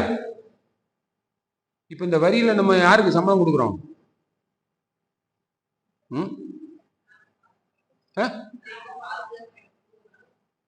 யாருக்கு கொடுக்குறோம், பிரைம் மினிஸ்டருக்கே நம்ம தான் சம்பளம் கொடுக்குறோம். தெரியுமா தெரியாதா? சீஃப் மினிஸ்டருக்கு யாரு கொடுக்குறா, நான் தான் சம்பளம் கொடுக்குறேன். எல்லையில பாதுகாத்து நிற்கிறாங்களா அவங்களுக்கு எல்லாம் யார் சம்பளம் கொடுக்குறா, நான் தான் சம்பளம். எதன் மூலமாக, வரியின் மூலமாக. இந்த வரி எங்க இருந்துச்சு, அந்த நாடோடி கூட்டம் கொடுத்த அந்த வரி தான் இன்னைக்கு என்ன செய்யுது, வரி வரைக்கும் போயிருக்கு. புரியுதா? அந்த எல்லையில ஒருத்தன் காத்து நின்னா பாருங்க, கால வெள்ளோட்டத்துல பஞ்சாயத்து தலைவரா வந்தான். பஞ்சாயத்து தலைவரா வந்து என்ன பண்ணிட்டான், செத்து போறோம் மகன் வந்து நாதில் இருக்கேன்னு சரிட்டாங்க. இருந்துக்கும் அதை பத்தி என்ன, எங்களுக்கு தேவை காக்கணும், அவ்வளவுதான். இப்படியே வந்து வந்து கடைசியில மன்னராட்சி வந்துச்சு. இந்த பஞ்சாயத்து தலைவர் மன்னர் ஆயிட்டான். கடைசியில என்ன ஆயிடுச்சு, அவன் செத்து போன பிறகு இளவரசர் யாராயிட்டாரு, மன்னர் ஆயிட்டாரு. இப்படி தொடர்ந்து வந்துகிட்டே இருக்கு, வந்துட்டு இருக்காரு. இந்த நாட்டை காக்கக்கூடிய ஒரு வேலையாக அது மாறிய பொழுது அவனுக்கு என்ன பேர் வச்சாங்க, சத்திரியன். அப்போ உடல் வலிவா இருக்கக்கூடியவங்க, போர் செய்யும் வலிமை இருக்கிறவங்களுக்கு என்ன பேரு, சத்திரியன் அப்படின்னு வச்சாங்க. சரிதானே? இப்போதைக்கு மேலோட்டமா சொல்லியிருக்கு, அவ்வளவுதான். இதெல்லாம் வேணுமா வேண்டாமான்னு சாமி கன்க்ளூஷன் தான் சொல்றாரு. சரியா? சத்திரியன் வந்தாச்சு. இனி அடுத்து பிராமணன் அப்படின்னு ஒண்ணு இருக்குதா இல்லையா? பிராமணன், பிராமணன்னா நமக்கு நல்லாவே தெரியும். பிரம்மத்தை உணர்ந்தவன் யாரு, பிராமணன். அப்ப பிராமணன்னா என்ன தெரியணும் அப்படின்னு சொன்னா, ஆதியும் அந்தமும் அவனுக்கு தெரியணும். தெரியணுமா இல்லையா? இந்த சுத்தவெளி தத்துவம் தெரியணுங்கிறாரு சாமி. இறைவனை பற்றி நூக்கன் காரணம் தெரியணும். இந்த உயிரின் மூலம் எதுன்னு தெரியணும். எல்லாம் வல்ல தெய்வம் தான். இப்ப முதல்ல சொன்னோம்ல, 3 விஷயம் சொன்னோம்ல, என்னெல்லாம் சொன்னோம், அத்வைதம், துவைதம், இதெல்லாம் தெரிஞ்சிருக்கணும் அவனுக்கு. பிரம்மத்தை பற்றிய எல்லாம் தெரிஞ்சிருக்கணும். இறைவனை பற்றி அனைத்து செய்திகளும் தெரிஞ்சிருக்கணும். சுத்தவெளியிலிருந்து, பரமாணுல இருந்து, விண்ணில இருந்து, பஞ்சபூதங்கள்ல இருந்து, இந்த பிரபஞ்சத்துல பார்க்கின்ற நட்சத்திரங்கள், கோள்கள், இதெல்லாம் எப்படி உருவானது, சீவனங்கள் எல்லாம் எப்படி உருவானது, இது எல்லாம் அவனுடைய நாலேஜுக்கு தெரிஞ்சுக்கணும். அந்த பிரம்மம் எப்படி வெளிப்பட்டது, இந்த நாலேஜுக்கு அவனுக்கு ஃபுல்லா தெரிஞ்சாதான் அவனுக்கு என்ன பேரு, பிராமணன். பிராமணன்ங்கிறத ஒரு சாதின்னு சொல்லி அவங்க வேதத்துல சொல்லி வச்சிருக்கிறாங்க. இது இந்த வேலை மட்டும் அவன் கம்ப்ளீட்டா பாக்குறான். இந்த தோல் வலிமையில் இருக்காம பாருங்க சத்திரியன், அதனால கடவுளின் தோளில் இருந்து பிறந்தவன் சொல்றான். அடுத்தது, இந்த இறைவனை பற்றி உணர்வதற்கு எதன் மூலமாக இறைவனை உணர்வது பிராமணனுக்கு, இந்த மூளை. மூளையிலிருந்து தவம் பண்ணி எங்க போகுது அந்த ஆற்றல், சுத்தவெளி வரைக்கும் போகுது.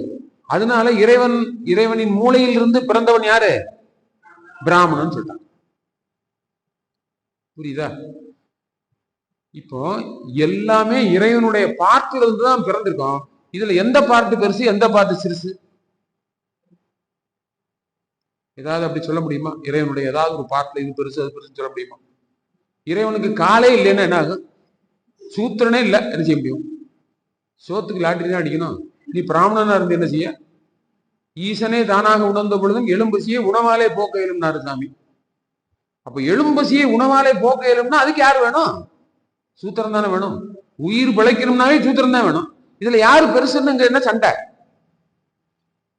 நான் தான் பெருசுன்னு சூத்திரனும் சண்டை போட வேண்டியது இல்ல, நான் தான் பெருசுன்னு பிராமணனும் சண்டை போட வேண்டியது இல்ல. சத்திரியம் பெருசு, அவன் பெருசு, இவன் பெருசுன்னு இங்க சண்டையே போடவில்லை. இந்த சுதந்திர போராட்டத்துக்கு போராடின பாரதியாரை வந்து எல்லை கட்டி அவர் ஒரு சுதந்திர போராட்ட வீரர்னு சொல்லியிருக்காங்க. எவ்வளவு ஒரு அறிவுபூர்வமான ஒரு ஞான களஞ்சியம் அவரு. சாதிகள் இல்லையடி பாப்பா, உயர் தாழ்ச்சி உயர்ச்சி சொல்ல பாவம், பாவம்னே சொன்னார். இன்னைக்கு வரைக்கும் சாதிய கொலைகள் நடந்து கொண்டுதான் இருக்கின்றன, பாவத்தை செய்து கொண்டுதான் இருக்கிறார்கள். யாரு கேட்கிறா? யாரு கேட்கிறா? 6ஆம் நூற்றாண்டில் வாழ்ந்த சிவவாக்கியர் வைன்னு வைறாரு. சாதியே இல்லைன்னா எதிரா சாதி, சாதியாவது ஏதடா சலம் திரண்ட நீரலோ, பூதவாசல் ஒன்றலோ, பூதம் 5 ஒன்றலோ, காதில் வாழி காரை கம்பி பூடகம் பொன் ஒன்றலோ, ஜாதி பேதம் ஓதுகின்ற நேர்மை என்ன நேர்மையோ, 4 வெறிதான். சாதியாவது ஏதடா சலம் திரண்ட நீரலோ, சலம் மாதிரி தானே இருக்குது, விந்து சலம் மாதிரி இருக்கு. சலம் திரண்ட நீர் தான் என்ன பண்ணுது, இன்னொரு கருமுட்டைகளை போய் சேருது. இதுல எங்கடா சாதி இருக்கு? அந்த வித்து எடுத்து சாதி பார்க்கலாமா, பார்த்துலாமா? தெரியுமான்னு கேட்கிறேன். நேர்ல என்ன பார்த்தா எந்த சாதின்னு உங்களுக்கு தெரியுமா? நீங்களா கற்பனைகள்லாம் போயிடக்கூடாது. கற்பனைக்கு போனீங்கன்னா நீங்க என்ன கண்டுபிடிக்க முடியாது. கலரை வச்சு எதுவும் கண்டுபிடிச்சிடாங்க. இவர் வேதாத்திரிய கலர்னு பேசிக்கிட்டு இருக்காரு அப்படின்னு நீங்க கலரை வச்சு கண்டுபிடிச்சிடாங்க. கலருக்கு அதுக்கு சம்பந்தமே இல்லை, சம்பந்தமே இல்லை.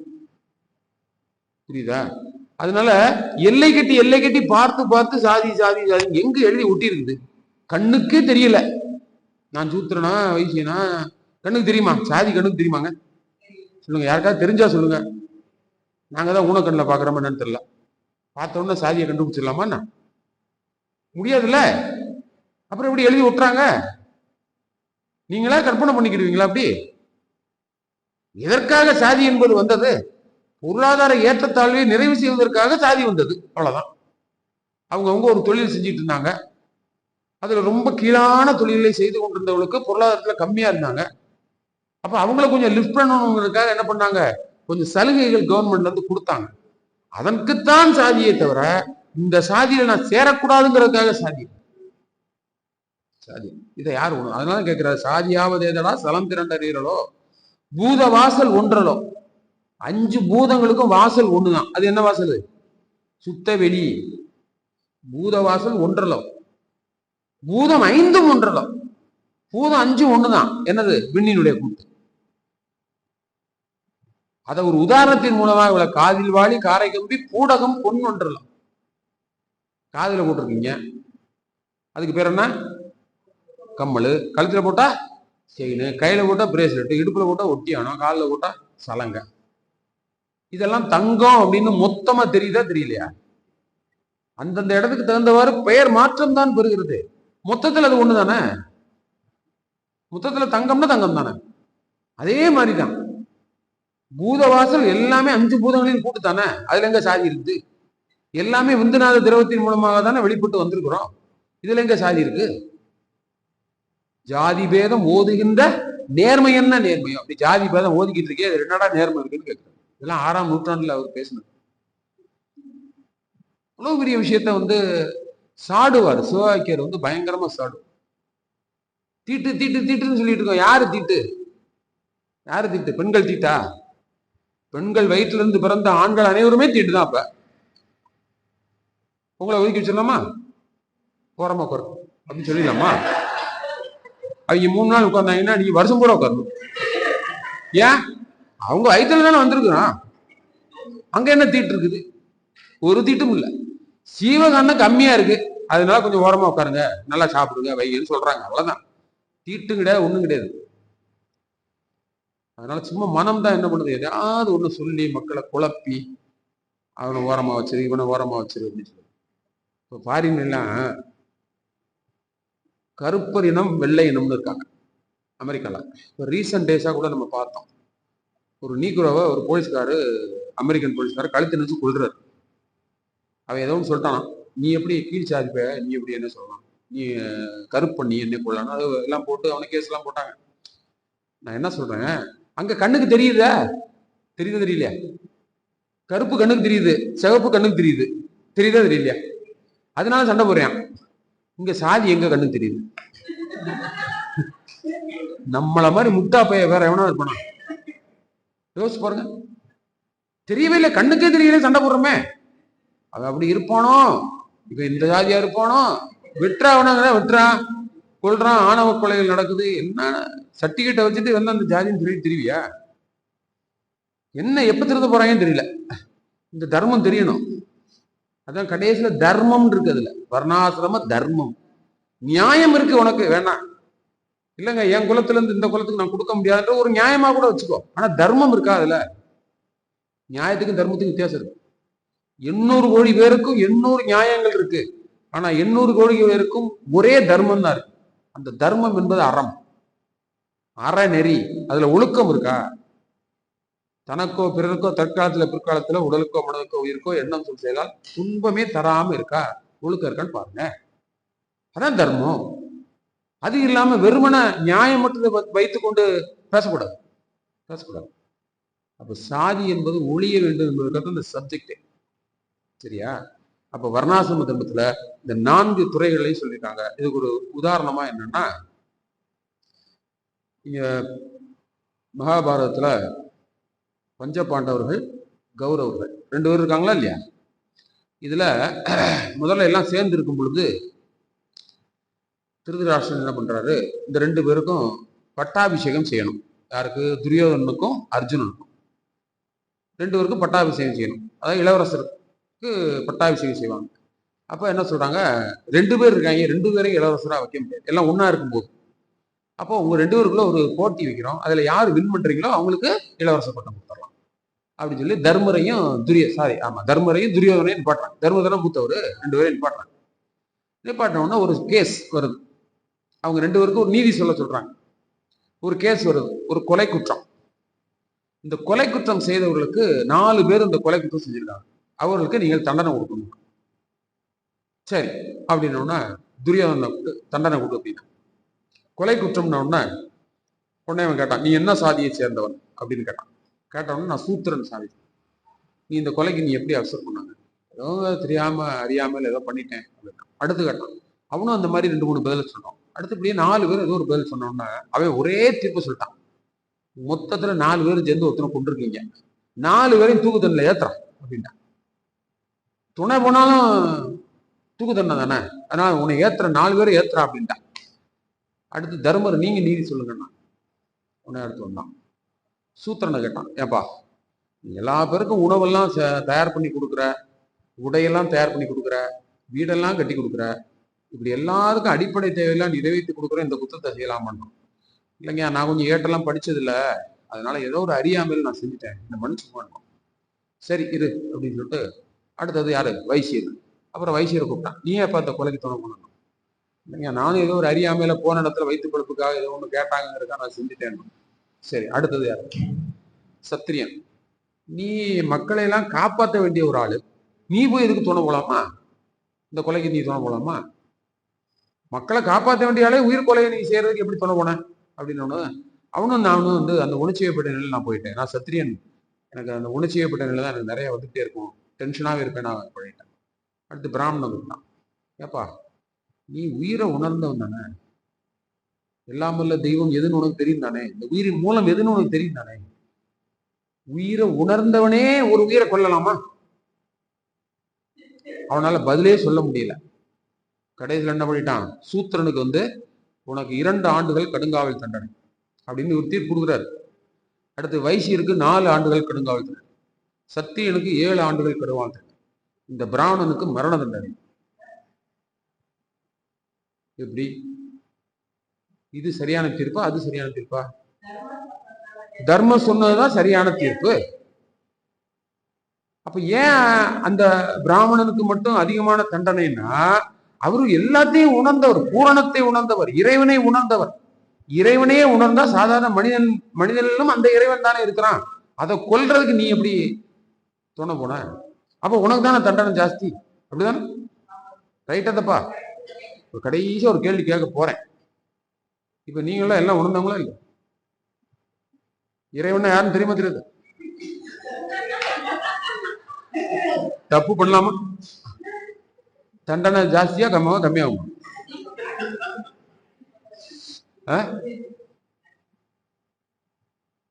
அவன் கொலை பண்ணிட்டான், கொலையும் ஒரு குற்றம் தான், வதைத்தலும் ஒரு குற்றம் தான், துன்பம் கொடுத்தலும் ஒரு குற்றம் தான், பிறர் வளம் பறித்தலும் ஒரு குற்றம் தான். குற்றத்துக்கு சாமி கொடுத்த எக்ஸ்பிளனேஷன் மாதிரி இந்த உலகத்துல வேற யாருமே கொடுக்க முடியாது. இதெல்லாம் விலங்கு செஞ்சது, விலங்கு செஞ்சதுல குற்றம் இல்லை, மனுஷன் செஞ்சா ஐபிசி படி குற்றம். இந்த நான் பொய்யே இல்லைங்கயா, நீங்க ஐபிசி இந்தியன் பீனல் கோட் எடுத்து பாத்தீங்கன்னா சாமி எழுதியிருக்காரு, துன்புறுத்துதல், வதைத்தல், கொலை செய்தல், பிறர் வளம் பறித்தல், இந்த 4க்கு ஐபிசியில தண்டனை. 4க்கு ஐபிசியில தண்டனை. இந்த பேஸ் பண்ணி தான் தண்டனையே கொடுக்குறான். அதனால அவனுக்கு விலங்கு போட்டு கொண்டு போறான். விலங்குன்னா என்ன? விலங்குன்னா என்ன? விலங்குன்னா மிருகம். அந்த மிருகம் செய்யற நீ செய்யறதுனால உனக்கு விலங்கு போட்டு கொண்டு போறான்னு சொல்றாங்க. அதான சரியா இல்லையா? அதானே? அப்ப உள்ள போய் போட்டுறாங்கல்ல, உள்ள போய் போட்டு ஒரு 7 வருஷம் தண்டனையை போட்டு விட்டாங்கன்னு வைங்க, அவனுக்கு என்ன செய்யணும்? சாப்பாடு கொடுக்கணும், உள்ள அவனுக்கு வேலை கொடுக்கணும், உள்ள கொடுக்கணுமா இல்லையா? பேசிக்கல் நீட்ஸ் பூரா நீங்க உள்ள கொடுக்கணும்ல. ஒரு கவர்மெண்டோட வேலை அதான், கொடுக்கணுமா இல்லையா? அந்த கவர்மெண்ட் கொடுக்கறது யார்கிட்ட இருந்து வாங்கி கொடுக்குது?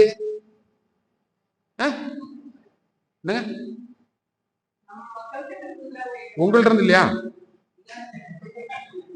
நீங்க கொடுக்குறீங்களா கொடுக்கலையா? Yes or no? இப்ப தண்டனை யாருக்கு? Including ours. அப்ப குற்றங்கள் பெருகலாமா? பெருகுனா எனக்கு தானே டேஞ்சர், வரி கூட போடுவான்ல. சாமி எப்படி திங்க் பண்ணிருக்காருன்னு பாருங்க. சும்மா ஒண்ணும் இல்ல, அவர் ஏதோ சும்மா தாடி வளர்த்துட்டு பஞ்சத்துள்ள போட்டு அலையிறாரு நம்ம நினைச்சிட்டு இருக்கிறோம். இதெல்லாம் உரத்த சிந்தனை, இது சமுதாயத்தை பற்றிய உரத்த சிந்தனை. மரண தண்டனை வேண்டான்னு சொன்னதுன்னா, ஒருத்தர் கொலை பண்ணிட்டான், நீ இன்னொரு கலையை செஞ்சினா நீ கொலைஞனால மாற போற. அவன் கொலைகாரனா மாறிட்டான், நீதிபதி ஒரு தீர்ப்பு கொடுத்தாருன்னா நீ கொலைகாரனான்னு கேட்கிறாரு. அதுக்காக அவன் செஞ்ச வாழ்றது அவன் உரிமை. தண்டனை கொடுக்கறது உள்ள வச்சு கொடு, ஆயுள் தண்டனை கூட கொடு, கொல்வதற்கு உனக்கு உரிமை இல்லை. ஏன்? இறைவன் கொடுத்த உள்ள ஒரு விஷயம் இருக்கு, அதுல இறை தன்மை தான் இருக்கே தவிர அதை கொன்னேன்னா நீ இறைவனையே கொல்ற மாதிரி இல்ல. கொல்வதற்கு உனக்கு உரிமையே கிடையாது. விலங்குக்கு வேணா உரிமை இருக்கு, இயற்கை வளத்தை தன் வளமாக அதுக்கு மாற்ற தெரியாது. அதனால சாமி ஏதோ எல்லை கட்டி பாத்துறாதீங்க, ஏதோ தீட்சை மட்டும் கொடுத்தாரு அப்படின்னு. உலக சமாதானத்துக்கே 14 திட்டங்களை வகுத்து கொடுத்தவர் அருட்தந்தை வேதாத்திரி மகரிஷி. அதுதான் வரப்போகுது, அதெல்லாம் நீங்க ஒன்றும் டவுட்டே வேண்டாம், கண்டிப்பா வந்துடும். அப்ப அந்த அளவுக்கு அருட்தந்தை வேதாத்திரி மகரிஷியுடைய தத்துவங்களை நம்ம ஆழ்ந்து என்ன செய்யணும், உணர வேண்டும். சரியா? இந்த 4 விஷயங்களும் சொல்லியாச்சு. இனி அடுத்தது இந்த ஆசிரமம் அப்படின்னு வர்ணாசிரமம் வச்சுக்கலாம். அப்ப ஆசிரமம் அப்படின்னு சொன்னா என்னன்னா, வாழ்வியல் தத்துவங்களை போதனைகளாக செய்யக்கூடிய ஒரு சாதனை நிலையமே என்னது, ஆசிரமம். சாமி விளக்கம் சொல்றாங்க. வாழ்வியல் தத்துவங்களை போதனைகளாக சாதனை செய்யக்கூடிய ஒரு நிறுவனமே என்னது, ஆசிரமம் அப்படின்னு சொல்றாங்க. அந்த ஆசிரமத்துல அதைத்தான் போதிக்கிறாங்க. அப்போ ஆசிரமம் அப்படின்னு சொல்லும் பொழுது அதுல எதை போதிக்கிறாங்க அப்படின்னு சொல்லும் பொழுது 4 பேருக்கு அதை போதிச்சு கொடுக்குறாங்க. அது யார் யாரு அப்படிங்கிறதுக்கு அதுக்கு ஒரு லிஸ்ட் சாமி கொடுக்குறாங்க. அது என்னென்ன லிஸ்ட் அப்படின்னு பாருங்க. இந்த வாழ்க்கையை 4 விதமாக பிரிச்சு 4 பேருக்கும் போதனை கொடுக்குறாங்க. என்னென்னு பாத்தீங்கன்னா, பிரம்மச்சரியம், கிரகஸ்தம், வானப்பிரஸ்தம், சந்நியாசம். இந்த 4 தான் மனித வாழ்க்கையினுடைய ஸ்டேஜ் அப்படின்னு வேதங்கள்ல பிரிச்சு வச்சிருக்கு. இதுக்கு பயிற்சி கொடுக்குற ஒரு நிலையம் தான் என்னது, ஆசிரமம். இப்ப இது ஆசிரமம். ஆசிரமம்னு போர்டு போட்டா வரமாட்டாங்க. அறிவித்திருக்கோயில்னு போர்டு போட்டா ஆசிரமத்துக்கு போறேன்னா, இந்த வயசுலயே ஆசிரமத்துக்கு போறேம்மா, கோயிலுக்கு போயிட்டு வரேன், அறிவித்திருக்கோயில் போயிட்டு வரேன் அப்படின்னு சொன்னீங்கன்னா அது என்ன கோயில்? எங்க ஏரியாவில் நாங்க நாமளை அறிவித்திரு கோயிலுக்கு கட்டியிருக்கோம். தியானம் பண்றோம், போக்குவரத்து, ஒரு வெள்ளை ட்ரெஸ் எல்லாம் போட்டு அப்படி போறோம்ல. அங்க உள்ளவங்க என்ன பேசிக்கிறாங்க தெரியுமா, இந்த கிறிஸ்தவ கோயிலுக்கு போயிட்டு வராங்களோ, கிறிஸ்தவ கோயிலுக்கு போயிட்டு வராங்களான்னு.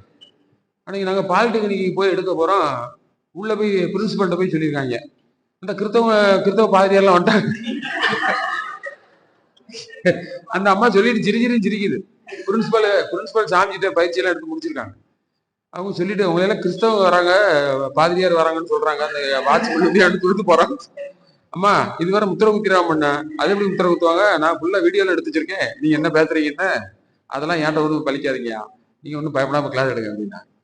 அது மாதிரி நம்ம கோயிலை அப்படி நினைச்சிட்டு இருக்கிறாங்க, கிறிஸ்தவ கோயில் அப்படி நினைச்சிட்டு இருக்காங்க. அப்போ அப்படி இல்லை. அப்போ இந்த ஆசிரமம் அப்படின்னு சொல்லக்கூடியது அங்க இளமை நோன்பு. சாமி என்ன சொல்றாங்க, அந்த பிரம்மச்சரியத்துக்கு சொல்லக்கூடியது ஏதோ பிரம்மச்சரியம் அப்படின்னு சொன்னீங்கன்னா வித்து கழிவே செய்யக்கூடாது அப்படிங்கிற மாதிரி ஒரு கான்செப்டை அவங்க நினைச்சிட்டு இருக்கிறாங்க. அப்படி இல்லை, அதுவும் ஒன்றுதான். அது அந்த ஒரு 12 வயசுல கொண்டு போய் விட்டோம் அப்படின்னு சொன்னோம்னா ஒரு 24 வயசு வரைக்கும் குருகிட்ட இருந்து என்ன செய்யணும், இந்த பிரம்ம வித்தையை கற்றுக்கொள்ள வேண்டும். அதனாலதான் பிரம்மச்சரியம் மெயின்டைன் பண்றதுக்கு அதுதான், இந்த வித்தையை கத்துக்கணும். அதுக்கப்புறம் இல்லறத்துல ஈடுபடணும். முதல்ல இளமை நோன்புன்னு கொடுத்தாரு. அந்த முதல்ல சொல்லக்கூடிய பிரம்மச்சரியத்துக்கு சாமி கொடுத்த தமிழ் வார்த்தை என்ன, இளமை நோன்பு. அதுக்கடுத்து கிரகஸ்தம் அப்படின்னு சொல்றதுக்கு சாமி இல்லறம் அப்படின்னு கொடுத்தாரு. அதுக்கடுத்து வானப்பிரஸ்தம் அப்படின்னு சொல்றதுக்கு அகத்தவம். அதுக்கடுத்து சந்நியாசம் அப்படின்னு சொல்லக்கூடியதுக்கு தொண்டு. இப்படி 4 விதமாக விஷயங்களை எங்க போதிச்சாங்க, அந்த ஆசிரமத்துல போதிச்சாங்க. அப்போ முதல்ல அந்த இளமை நோன்புல இருக்கிறவங்க உள்ள போறாங்க அப்படின்னு சொன்னா பிரம்மச்சாரிக்கு என்ன போதிக்கிறாங்கன்னா 4 விஷயம் போதிக்கிறாங்க. ஒன்று எழுத்தறிவு, இன்னொன்று தொழிலறிவு, இன்னொன்று ஒழுக்க பழக்க அறிவு, இன்னொன்று இயற்கை தத்துவம். இந்த 4 அங்க போதிச்சு கொடுப்பாங்க. இப்படி போதிச்சு கொடுத்து அவன் வெளியில வந்த பிறகுதான் அவனுக்கு பொண்ணே கொடுப்பான். பொண்ணே கொடுப்பான். இப்ப நம்ம ஒருத்தவங்களுக்கு பொண்ணு கொடுக்கணும்னா நம்ம என்ன எலிஜிபிலிட்டி நினைக்கிறோம்? நல்லா சம்பாதிக்கணும், எழுத்தறிவு, தொழிலறிவு, இந்த ரெண்டு இருக்கா, என்ன படிச்சிருக்காங்க கேட்கறமா இல்லையா? படிக்கிறாங்க. அவர் வந்து பிஇ முடிச்சிருக்காரு, இல்லைன்னா டாக்டர் முடிச்சிருக்காரு, ரைட், ஓகே. என்ன சம்பளம் வாங்குறாரு? அது 1 லட்சம் 1.5 லட்சம் வாங்குறாரு. சரி, ஓகே, கொடுத்துடலாமா? கொடுத்துடலாம். ஒழுக்க பழக்கம் இருக்கா, இயற்கை தத்துவ அறிவு இருக்கா, யாராவது பார்க்கணும். ஒரு சின்ன கேள்வி கேட்டுக்கோம், என்ன கேட்டுக்கோம், ஒழுக்கமான ஆளா அப்படின்னு கேட்டான். எனக்கு தெரிஞ்சு அப்படி ஒன்றும் நல்லா இருந்தாங்க, ஒரு 2 இடத்துல அப்படி விசாரிச்சுக்கோங்க, அவ்வளோ. இந்த எலிஜிபிலிட்டி எல்லாம் காலேஜ் யூனிவர்சிட்டியில சொல்லி கொடுத்தாங்களான்னு நம்ம விசாரிக்க போறோம். சரி, ஏன்னா அங்க சொல்லிக் கொடுக்க மாட்டாங்க, நமக்கு தெரியும். சொல்லிக் கொடுப்பாங்களா? நீ எந்த இன்ஸ்டியூஷன்ல சொல்லிக் கொடுக்குறாங்க ஒழுக்க பழக்க அறிவு, இயற்கை தத்துவ அறிவு? ஒரு இடத்துலயும் சொல்லிக் கொடுக்கறது இல்லை. நீங்களா விரும்பி போய் வேணா ஏதோ ஒரு வாழ்வியலை படிக்கலாம், அவ்வளவுதான். இதை படிச்சாதான் நீ இன்ஜினியர் ஆக முடியும், இதை படிச்சாதான் நீ வந்து டாக்டர் ஆக முடியும்னு எந்த கண்டிஷனும் கிடையாது. ஒழுக்க பழக்கத்தை சொல்லி கொடுத்தா டாக்டர்களும் என்ன செய்ய மாட்டாங்க, ஒழுக்கமா அந்த தொழிலை பார்ப்பான். இன்ஜினியருக்கு அதை சொல்லி கொடுத்தா அவனும் இந்த ஒழுக்கமா. எந்த வியாபாரிக்கு இன்னைக்கு எவ்வளவோ வந்து மால் பிராக்டிஸ் நடக்குதா இல்லையா? நம்ம சாப்பிட்ற காய்கறியில முதற்கொண்டு கலரை யூஸ் பண்ணி அதை பார்க்கறதுக்கு ஹைபிரிட்னு சொல்லி பண்ணி அதுல ரசாயனத்தை சேர்த்து, இதெல்லாம் ஒழுக்க பழக்கத்தை சொல்லி கொடுக்காதனால தானே. ஒழுக்க பழக்கம் எங்க இருக்கு? எங்க இருக்கு? எந்த இடத்துலயுமே இல்லையே. ஏன்? படிச்சாதானே தெரியும். இந்த 2 தான் தெரியும். என்ன தெரியும்? எழுத்தறிவு, தொழிலறிவு. அப்போ எழுத்தறிவுனா வேணுமா? கண்டிப்பா வேணும். ஏன்? முன்னாடி ஒரு இடத்துல இருந்து இன்னொரு இடத்துக்கு ஒரு இன்ஃபர்மேஷன் கொடுக்கணும் அப்படின்னு சொன்னாவே எழுத்தின் மூலமாக கொடுக்க முடியல. ஒரு சங்கேத ஒலியின் மூலமாக தான் கொடுத்துட்டு இருந்தாங்க. அது ரொம்ப லேட் ஆகுது, அதனால ஒன்றும் பண்ண முடியல. அப்போ எழுத்தறிவு கண்டிப்பா வேணுங்கிறதா என்ன பண்ணாங்க, ரைட்டிங்ஸ்லயே சில விஷயங்களை கோடா எழுதி அதுக்கப்புறம் எழுத்து வடிவில மாறி, வரி வடிவத்தில் இருந்தது எழுத்து வடிவத்துல மாறி, அந்த எழுத்தறிவுங்கிறத சொல்லி கொடுக்கறதுக்கு, அந்த பிரம்மச்சரியமா வர்றதுக்கு அவனுக்கு அதை கற்றுக் கொடுத்தாங்க. அடுத்து தொழிலறிவு. இப்போ தொழில்னா என்னென்ன தொழில் இருக்குது? விவசாயம், அடுத்து உடை நெய்வதற்கு நெசவு, வீடு கட்டுறதுக்கு இப்போ பி எல்லாம் பண்ணிட்டு இருக்கிறது, வீடு கட்டுறதுக்கு கட்டட வேலை தெரிஞ்சுக்கணும். கடைசியில் சாமி சொல்றாங்க சமையல் வேலையும் தெரிஞ்சுக்கணும். அது ஆணோ பெண்ணோ தெரிஞ்சுக்கணும். இந்த 4ம் தெரியணும். இந்த 4ம் தெரிஞ்சாதான் தொழில். இப்ப ஏதாவது ஒண்ணை மட்டும் எடுத்து ஸ்பெஷலைஸ் பண்ணி படிச்சுட்டு இருக்கிறோம் இல்லையா? இந்த 4லையும் தெரியணும்ன்றாரு. இதெல்லாம் அங்கே எங்க சொல்லிக் கொடுப்பாங்க? குருகுலத்துல சொல்லிக் கொடுப்பாங்க. அப்ப அந்த பிரம்மச்சரியத்துக்கு எல்லாம் சொல்லி முடிச்சு வெளியில வந்த பிறகு இவன் இந்த குருட்ட படிச்சு வந்திருக்கான், அதனால உனக்கு பொண்ணை கொடுக்கலாம்னு சொல்லி கொடுப்பாங்க. அவன் என்ன பண்ணுவான்? ஏதாவது ஒரு தொழில் செய்து அவன் பிழைத்துக் கொள்வான். இது வந்து இளமை நோன்புல சேரும். அடுத்து கிரகஸ்தம் அப்படின்னு சொன்னா கூட இருக்கிற 3 பேருக்கும் அவங்க அந்த இல்லறத்தான், இல்லறம், அதுக்கு பேரே இல்லறம்னு பேர். இல்லறம்னு என்ன? இல்லத்தை அறத்தோடு நடத்தணும். அறம்னா நமக்கு தெரியும் தானே. யாருக்கெல்லாம் அவங்க பொறுப்பு? பெற்ற குழந்தைக்கு, கணவனுக்கு, மனைவி கணவனுக்கு, கணவன் மனைவிக்கு, பெற்றோர்களுக்கு. இதை தவிர இன் அடிஷன்ஸ் ஞானிகளுக்கும் யோகிகளுக்கும் தேடி வந்து உங்கள்ட்ட ஏதாவது கேட்டா இந்த உதவி யார் செய்யணுமா?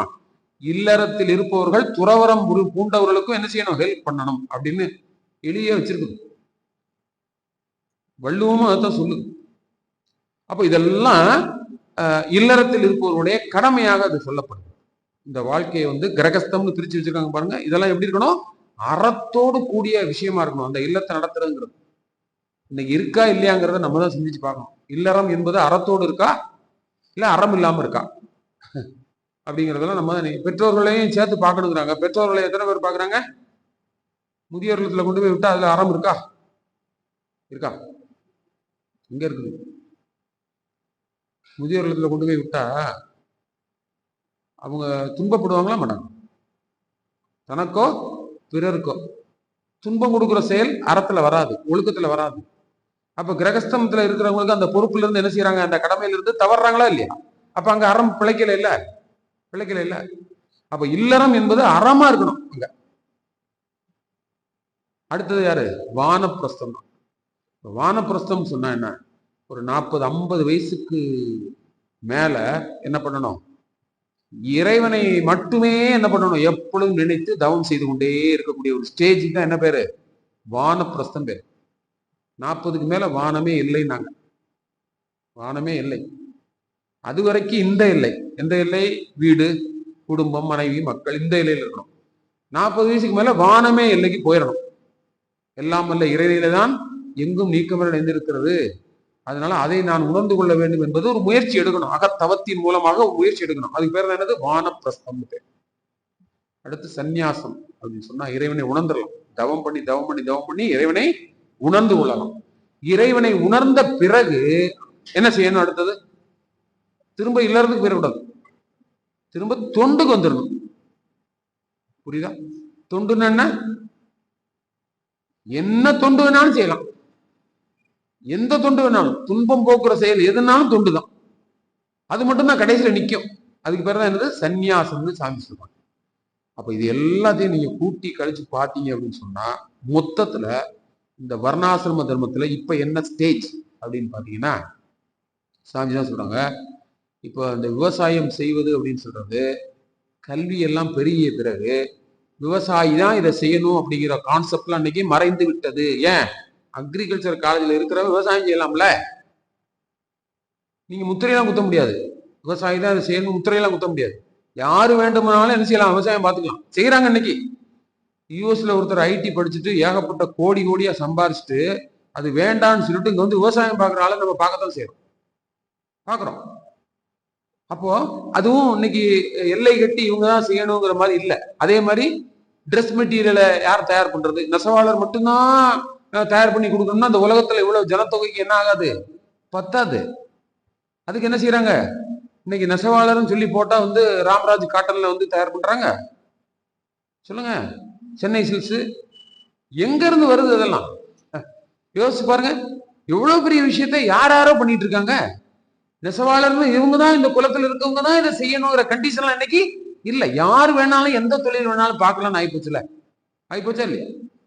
அப்ப எல்லை கட்டி இருந்தக்கூடியது ஒரு எக்ஸ்பேண்ட் ஆகுது. ஏன்? பல ஊர்கள், பல நாடுகள், தேவைகள் பெருகி கொண்டே இருக்கின்றன. அதற்கு தகுந்த மாதிரி எல்லாரும் எல்லா அறிவும் பெற்றதுனால எல்லாரும் எல்லா வேலையும் பார்க்கணும். இன்ஜினியர் இவங்க தான் படிக்கணும், கட்டட வேலை இவங்க தான் பார்க்கணும், சமையல் கலை இவங்க தான் பார்க்கணும்.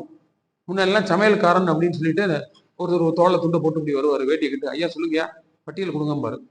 இப்ப நீங்க போய் தோலை துண்டை போட்டு அவன்ட்டு நிக்கணும். கேட்டரிங் சர்வீஸ்ன்னு போட்டிருக்கான். அவனுக்கு ஃபோன் போட்டு, அப்பாயின்மெண்ட் இல்லை சார், முடிஞ்சு போச்சு, நீங்க என்ன இந்த டேட்ல கேட்டிருக்கீங்க அப்படின்னு அவன் அப்பாயின்மெண்ட் கூட நீங்க துண்டை போட்டு தோலை வண்டி நிக்க வேண்டியிருக்கு. யார் வேண்டுமானாலும் எந்த தொழில் வேண்டுமானாலும் செய்யலாங்கிற கண்டிஷனுக்கு இப்போ வந்துட்டோம். வைசியர்கள் அப்படின்னு சொன்னா இங்க இருக்க பொருள் தூக்கிட்டு அங்க விற்கிறதுனா அவங்க மட்டும்தான் செஞ்சுட்டு இருக்காங்களா என்ன? சொல்லுங்க. யார் வேணாலும் எப்ப வேணாலும் எந்த பொருள் வேணாலும் எந்த இடத்துல வேணாலும் விற்கலாம். திரைக்கடலோடையும் திரவியம் தேடுனாங்க, எங்க வேணாலும் போய் வித்துக்கலாம். வைசியர்கள் தான் முத்திரையெல்லாம் நீங்க குத்த முடியாது. இன்னைக்கு இருக்கிற குளோபல் வில்லேஜ்னு சொல்லக்கூடிய இந்த பூமிக்குள்ள நீங்க எங்க வேணாலும் எந்த தொழில வேணாலும் இருக்கும் இடத்திலேயே நீங்க ஆன்லைன்ல பண்ணிக்கலாம். சாப்பாடு முதற்கொண்டு வீட தேடி வந்துருது. உலகத்துல எந்த மூலையில இருந்தாலும் உங்க வீட்டுக்கு வேணும்னு நினைச்சீங்கன்னா வந்துடும். அந்த அளவுக்கு தொழில் வளம் பெருகி போச்சு. சரிதானே? அதே மாதிரி பிராமணன் அப்படின்னு சொல்லக்கூடிய விஷயம் அவங்க என்ன சொன்னாங்க? இந்த வானியல், கோள்கள் இதை பற்றி ஆராய்ச்சி பண்ணி அவங்க எல்லாம் நிறைய புரோகிதர்களாக இருந்து இந்த தேதியில இதை செஞ்சாலும் அந்த தேதியில இதெல்லாம் சொல்லிக்கிட்டு இருந்த மத்தியில இன்னைக்கு விஞ்ஞானம் என்ன பண்ணுது? எந்த நட்சத்திரம் எந்த இடத்துல வருதுங்கிறத சாட்டேரி அடிச்ச மாதிரி பக்காவா சொல்லிடுதான் சொல்லையா? இன்னைக்கு புரோகிதர்களுக்கு எல்லாம் வேலையே இல்லைன்ட்டாரு சாமி. சுத்தமா வேலையே இல்லை. ஏன்? அந்த வேலை யார் பாக்குறா? விஞ்ஞானிகள் பார்த்துக்கிட்டு இருக்காங்க. சேட்டலைட் விட்டுட்டு என்ன பண்ணிட்டு இருக்கான்? எங்கெங்க எந்த கோள்கள் நிக்குது, எந்த சஞ்சாரம் பண்ணிக்கிட்டு இருக்குது அவன் பக்காவா சொல்லிக்கிட்டு இருக்கான். அப்ப இதெல்லாம் இன்னைக்கு இல்லாம போயிடுச்சு. அப்ப எந்த வேலையும் யாரும் பார்க்கலாம். இந்த சாதிக்காரங்க மட்டும்தான் வந்து, இந்த பிராமணர் மட்டும்தான் வந்து இறைவனை பற்றி தெரிந்து கொள்ள வேண்டும் அப்படிங்கிற ஒரு விஷயம் ஏற்கனவே சொல்லப்பட்டிருக்கு. இப்ப உங்களுக்கு இந்த பிரம்ம ஞானத்தை சொன்னவர் யாரு? யாருங்க? குரு தானே? அதான் அவர் யாருங்க? பிராமணனா? ஆமான்னு சொல்லுங்க. ஏன்? பிரம்மத்தை உணர்ந்தவரு பிராமணன். அப்படி கான்செப்டுக்கு வந்தீங்கன்னா அப்படி, இந்த பக்கம் கான்செப்டுக்கு வந்தீங்கன்னா நான் சூத்துறேன். ஆனா பிரம்மத்தை பத்தி சொல்றேனே. இப்ப யார் வேணும்னாலும் இறைவனை பற்றி தெரிந்து கொள்ளலாம், அறிந்து கொள்ளலாம், உணர்ந்து கொள்ளலாம்ங்கிற ஒரு ஸ்டேஜ உடைச்சு காமிச்சவர் யாரு? அருட்தந்தை வேதாத்திரி மகரிஷி. அப்போ இந்த சிந்தனையை விரித்து பார்க்கணும். பார்த்தாதான் தெரியும். அந்த வர்ணாசிரம தர்மம் அப்படின்னு சொல்லக்கூடியது இன்னைக்கு என்ன செய்யல? இந்த வர்ண ஆசிரமமே எங்க இல்ல இல்ல. இந்த ஆசிரமத்துல என்ன சொல்லி கொடுக்குறோம்? யார் வேணாலும் வா, உள்ள யார் வேணாலும் வா. இங்க உள்ள வந்த முன்னே சாதி ஏதாவது கேக்குறீங்களா? கேக்குறீங்களா? சீதாராமன் என்ன சாதி, உதய் என்ன சாதி, சாண்டாமணி அம்மா என்ன சாதி, ஆனா பெண்ணானு வேணா கேட்டிருப்பாங்க, அவ்வளவுதான். இல்ல உடல்ல ஏதாவது நோய் இருக்கா, எங்கேயாவது யோகா பண்ணியிருக்கீங்களா, இதைத்தான் கேட்டிருப்பாங்க. சாதிங்கிற பேச்சுக்கு இங்க இடம் இல்லை. இந்த ஆசிரமத்துல இடம் இல்லை, இந்த அறிவு திருக்கோயில இடம் இல்லை. அப்படிதானே? அப்போ இந்த சாதிகள் அப்படின்னு சொல்லக்கூடியது டோட்டலா நாம எல்லை கட்டி வைத்திருக்கக்கூடிய ஒரு விஷயத்தை அருட்தந்தை வேதாத்திரி மகரிஷி வர்ணாசிரம தர்மம் அப்படின்றது இன்னைக்கு என்ன இல்லை, யார் வேண்டுமானாலும் எந்த தொழிலை வேண்டுமானாலும் எப்படி வேண்டுமானாலும் செய்யக்கூடிய ஒரு வல்லமை வந்துருச்சு. சத்திரியன் அப்படின்னு சொல்றதெல்லாம் மன்னராட்சி என்று ஒளிந்தது, முடியாட்சி என்று ஒளிந்ததோ, இன்னைக்கு எல்லாரும் யார் ஆட்சி நடந்து கொண்டிருக்கிறது? மக்கள் ஆட்சி நடந்து கொண்டிருக்கிறது. இந்த இடத்துல போய் சத்திரியனுக்கு இங்க என்ன வேலை இருக்கு? சத்திரியனுக்கு மன்னருக்கு இங்க வேலையே இல்லையே. யார் வேண்டுமானாலும் மன்னர் ஆகி கொள்ளலாம். சத்திரியன் தான் மன்னர் ஆகணும் என்ன கண்டிஷனா இருக்குது? இருக்குதா? இப்போ மன்மோகன் சிங், அவரை நான் குறைச்சு மதிப்பிடல, எனக்கு உண்மையிலே ரொம்ப ரொம்ப உயர்ந்த இடத்துல அவர் வச்சிருக்கேன். இருந்தாலும் ஒரு உதாரணத்துக்காக நான் சொல்றேன். என்ன சொல்றேன்னா, இப்ப அவரு சத்திரியன் மாதிரி தோல் வலிமையோடு இருக்காரா? இருக்காரா? இருந்தாரா? இல்லையே. ஏன்? அறிவு இருக்குது இல்ல. இந்த அறிவு இருக்கிறதுனால தானே அவர் RBI கவர்னரா இருந்திருக்காங்க, எவ்வளோ திட்ட தலைவராக இருந்திருக்காங்க, அவர் பிரைம் மினிஸ்டரா வந்து கிட்டத்தட்ட 10 இயர்ஸ் மேல இருந்திருக்காங்க. அங்க அறிவு தானே வேலை செஞ்சது, உடலுக்கு உங்க வேலை இல்லையே. உடலுக்கு வேலை இல்லையே. அப்ப எல்லாரும் எல்லா விஷயமும் செய்யலாம். இந்த பிரம்மத்தை யாரெல்லாம் ஆதியும் அந்தத்தை உணர்ந்துகிறார்களோ அவரெல்லாம் யாரு? பிராமணர்கள் தான். இப்ப நீங்க எல்லாம் யாருன்னு கேட்டா என்ன சொல்லணும்? சொல்லிக்கலாமா? பிராமணர் அப்படின்னு சொன்னா பிரம்மத்தை உணர்ந்தவர்கள் தான். அதுக்கு ஒரு சாதி கலர் என்ன செய்யக்கூடாது, பூசக்கூடாது. வேதாத்திரிய கலர் மட்டும் பூசிக்கங்க. வேதாத்திரிய கலர் என்ன? உங்களுக்கு அடிச்சு கொடுத்தாரு, சர்டிபிகேட் அடிச்சு கொடுத்தாரு. என்னது வேதாத்திரிய கலர்? என்னது? நீங்களா யாரு? பிரம்ம ஞானி. இங்க சாயம் என்பது டோட்டலாக அழிக்கப்பட்டது. ஒரே ஒரு கலர் மட்டும்தான். அது என்ன கலரு? வேதாத்திரிய கலர் மட்டும்தான். நீங்களாம் யாரு அப்படின்னு சொன்னா நான்லாம் வேதாத்திரி, அவ்வளவுதான். மற்றபடி இங்க வேற எந்த கலருக்கும் இங்க இடமே இல்லை. ஒளி கீற்றுகள் வருது, அது கொஞ்சம் அப்படி செதறி நின்னுச்சு அப்படின்னு சொன்னா 7 கலர் தெரியும். விப்ஜிஆர்னு அது சொல்லும், கலர் தெரியும். அப்படிதானே? நீங்க எல்லை கட்டி நிக்கிறீங்க. மனிதர்கள் எல்லாம் சுத்தவெளியிலிருந்து வந்திருக்கிறோம். எல்லா ஜீவனங்களும் சுத்தவெளியிலிருந்து வந்திருக்கிறோம். இதை கொஞ்சம் அப்படியே பிரிச்சு இந்த ஆன்மாவை கொண்டு போய் சேர்த்தா எனக்கு என்ன பேரு? சுத்தவெளியில சேர்த்தா எனக்கு என்ன பேரு? நானும் இறைவன் தானே, இறைவன் தானே. அப்ப அதை மொத்தமா அப்படி பார்க்கும் பொழுது ஒண்ணும் தெரியல. அதை அப்படியே கொண்டு போய் பிரிச்சு விட்டு பார்த்தீங்க அப்படின்னு சொன்னீங்கன்னா அது எங்க போகுது கடைசியில? அது எங்க இருந்து வந்ததோ அங்கதானே போகுது. இல்ல இந்த குலத்துல இருக்கவங்களுக்கு போகும், இந்த குலத்துல இருக்கவங்களுக்கு போகாது அப்படின்னு கண்டிஷன் ஏதாவது இருக்கா? என்ன இருக்கா? இங்கு மனிதன் மட்டுமே இருக்கான், உயிர்கள் மட்டுமே இருக்கிறது. அதெல்லாம் கடைசியா அதனுடைய எங்க போகும்? தோற்றுவாயை நோக்கி தான் அது போக முடியும், வேற எங்கேயும் நோக்கி போக முடியாது.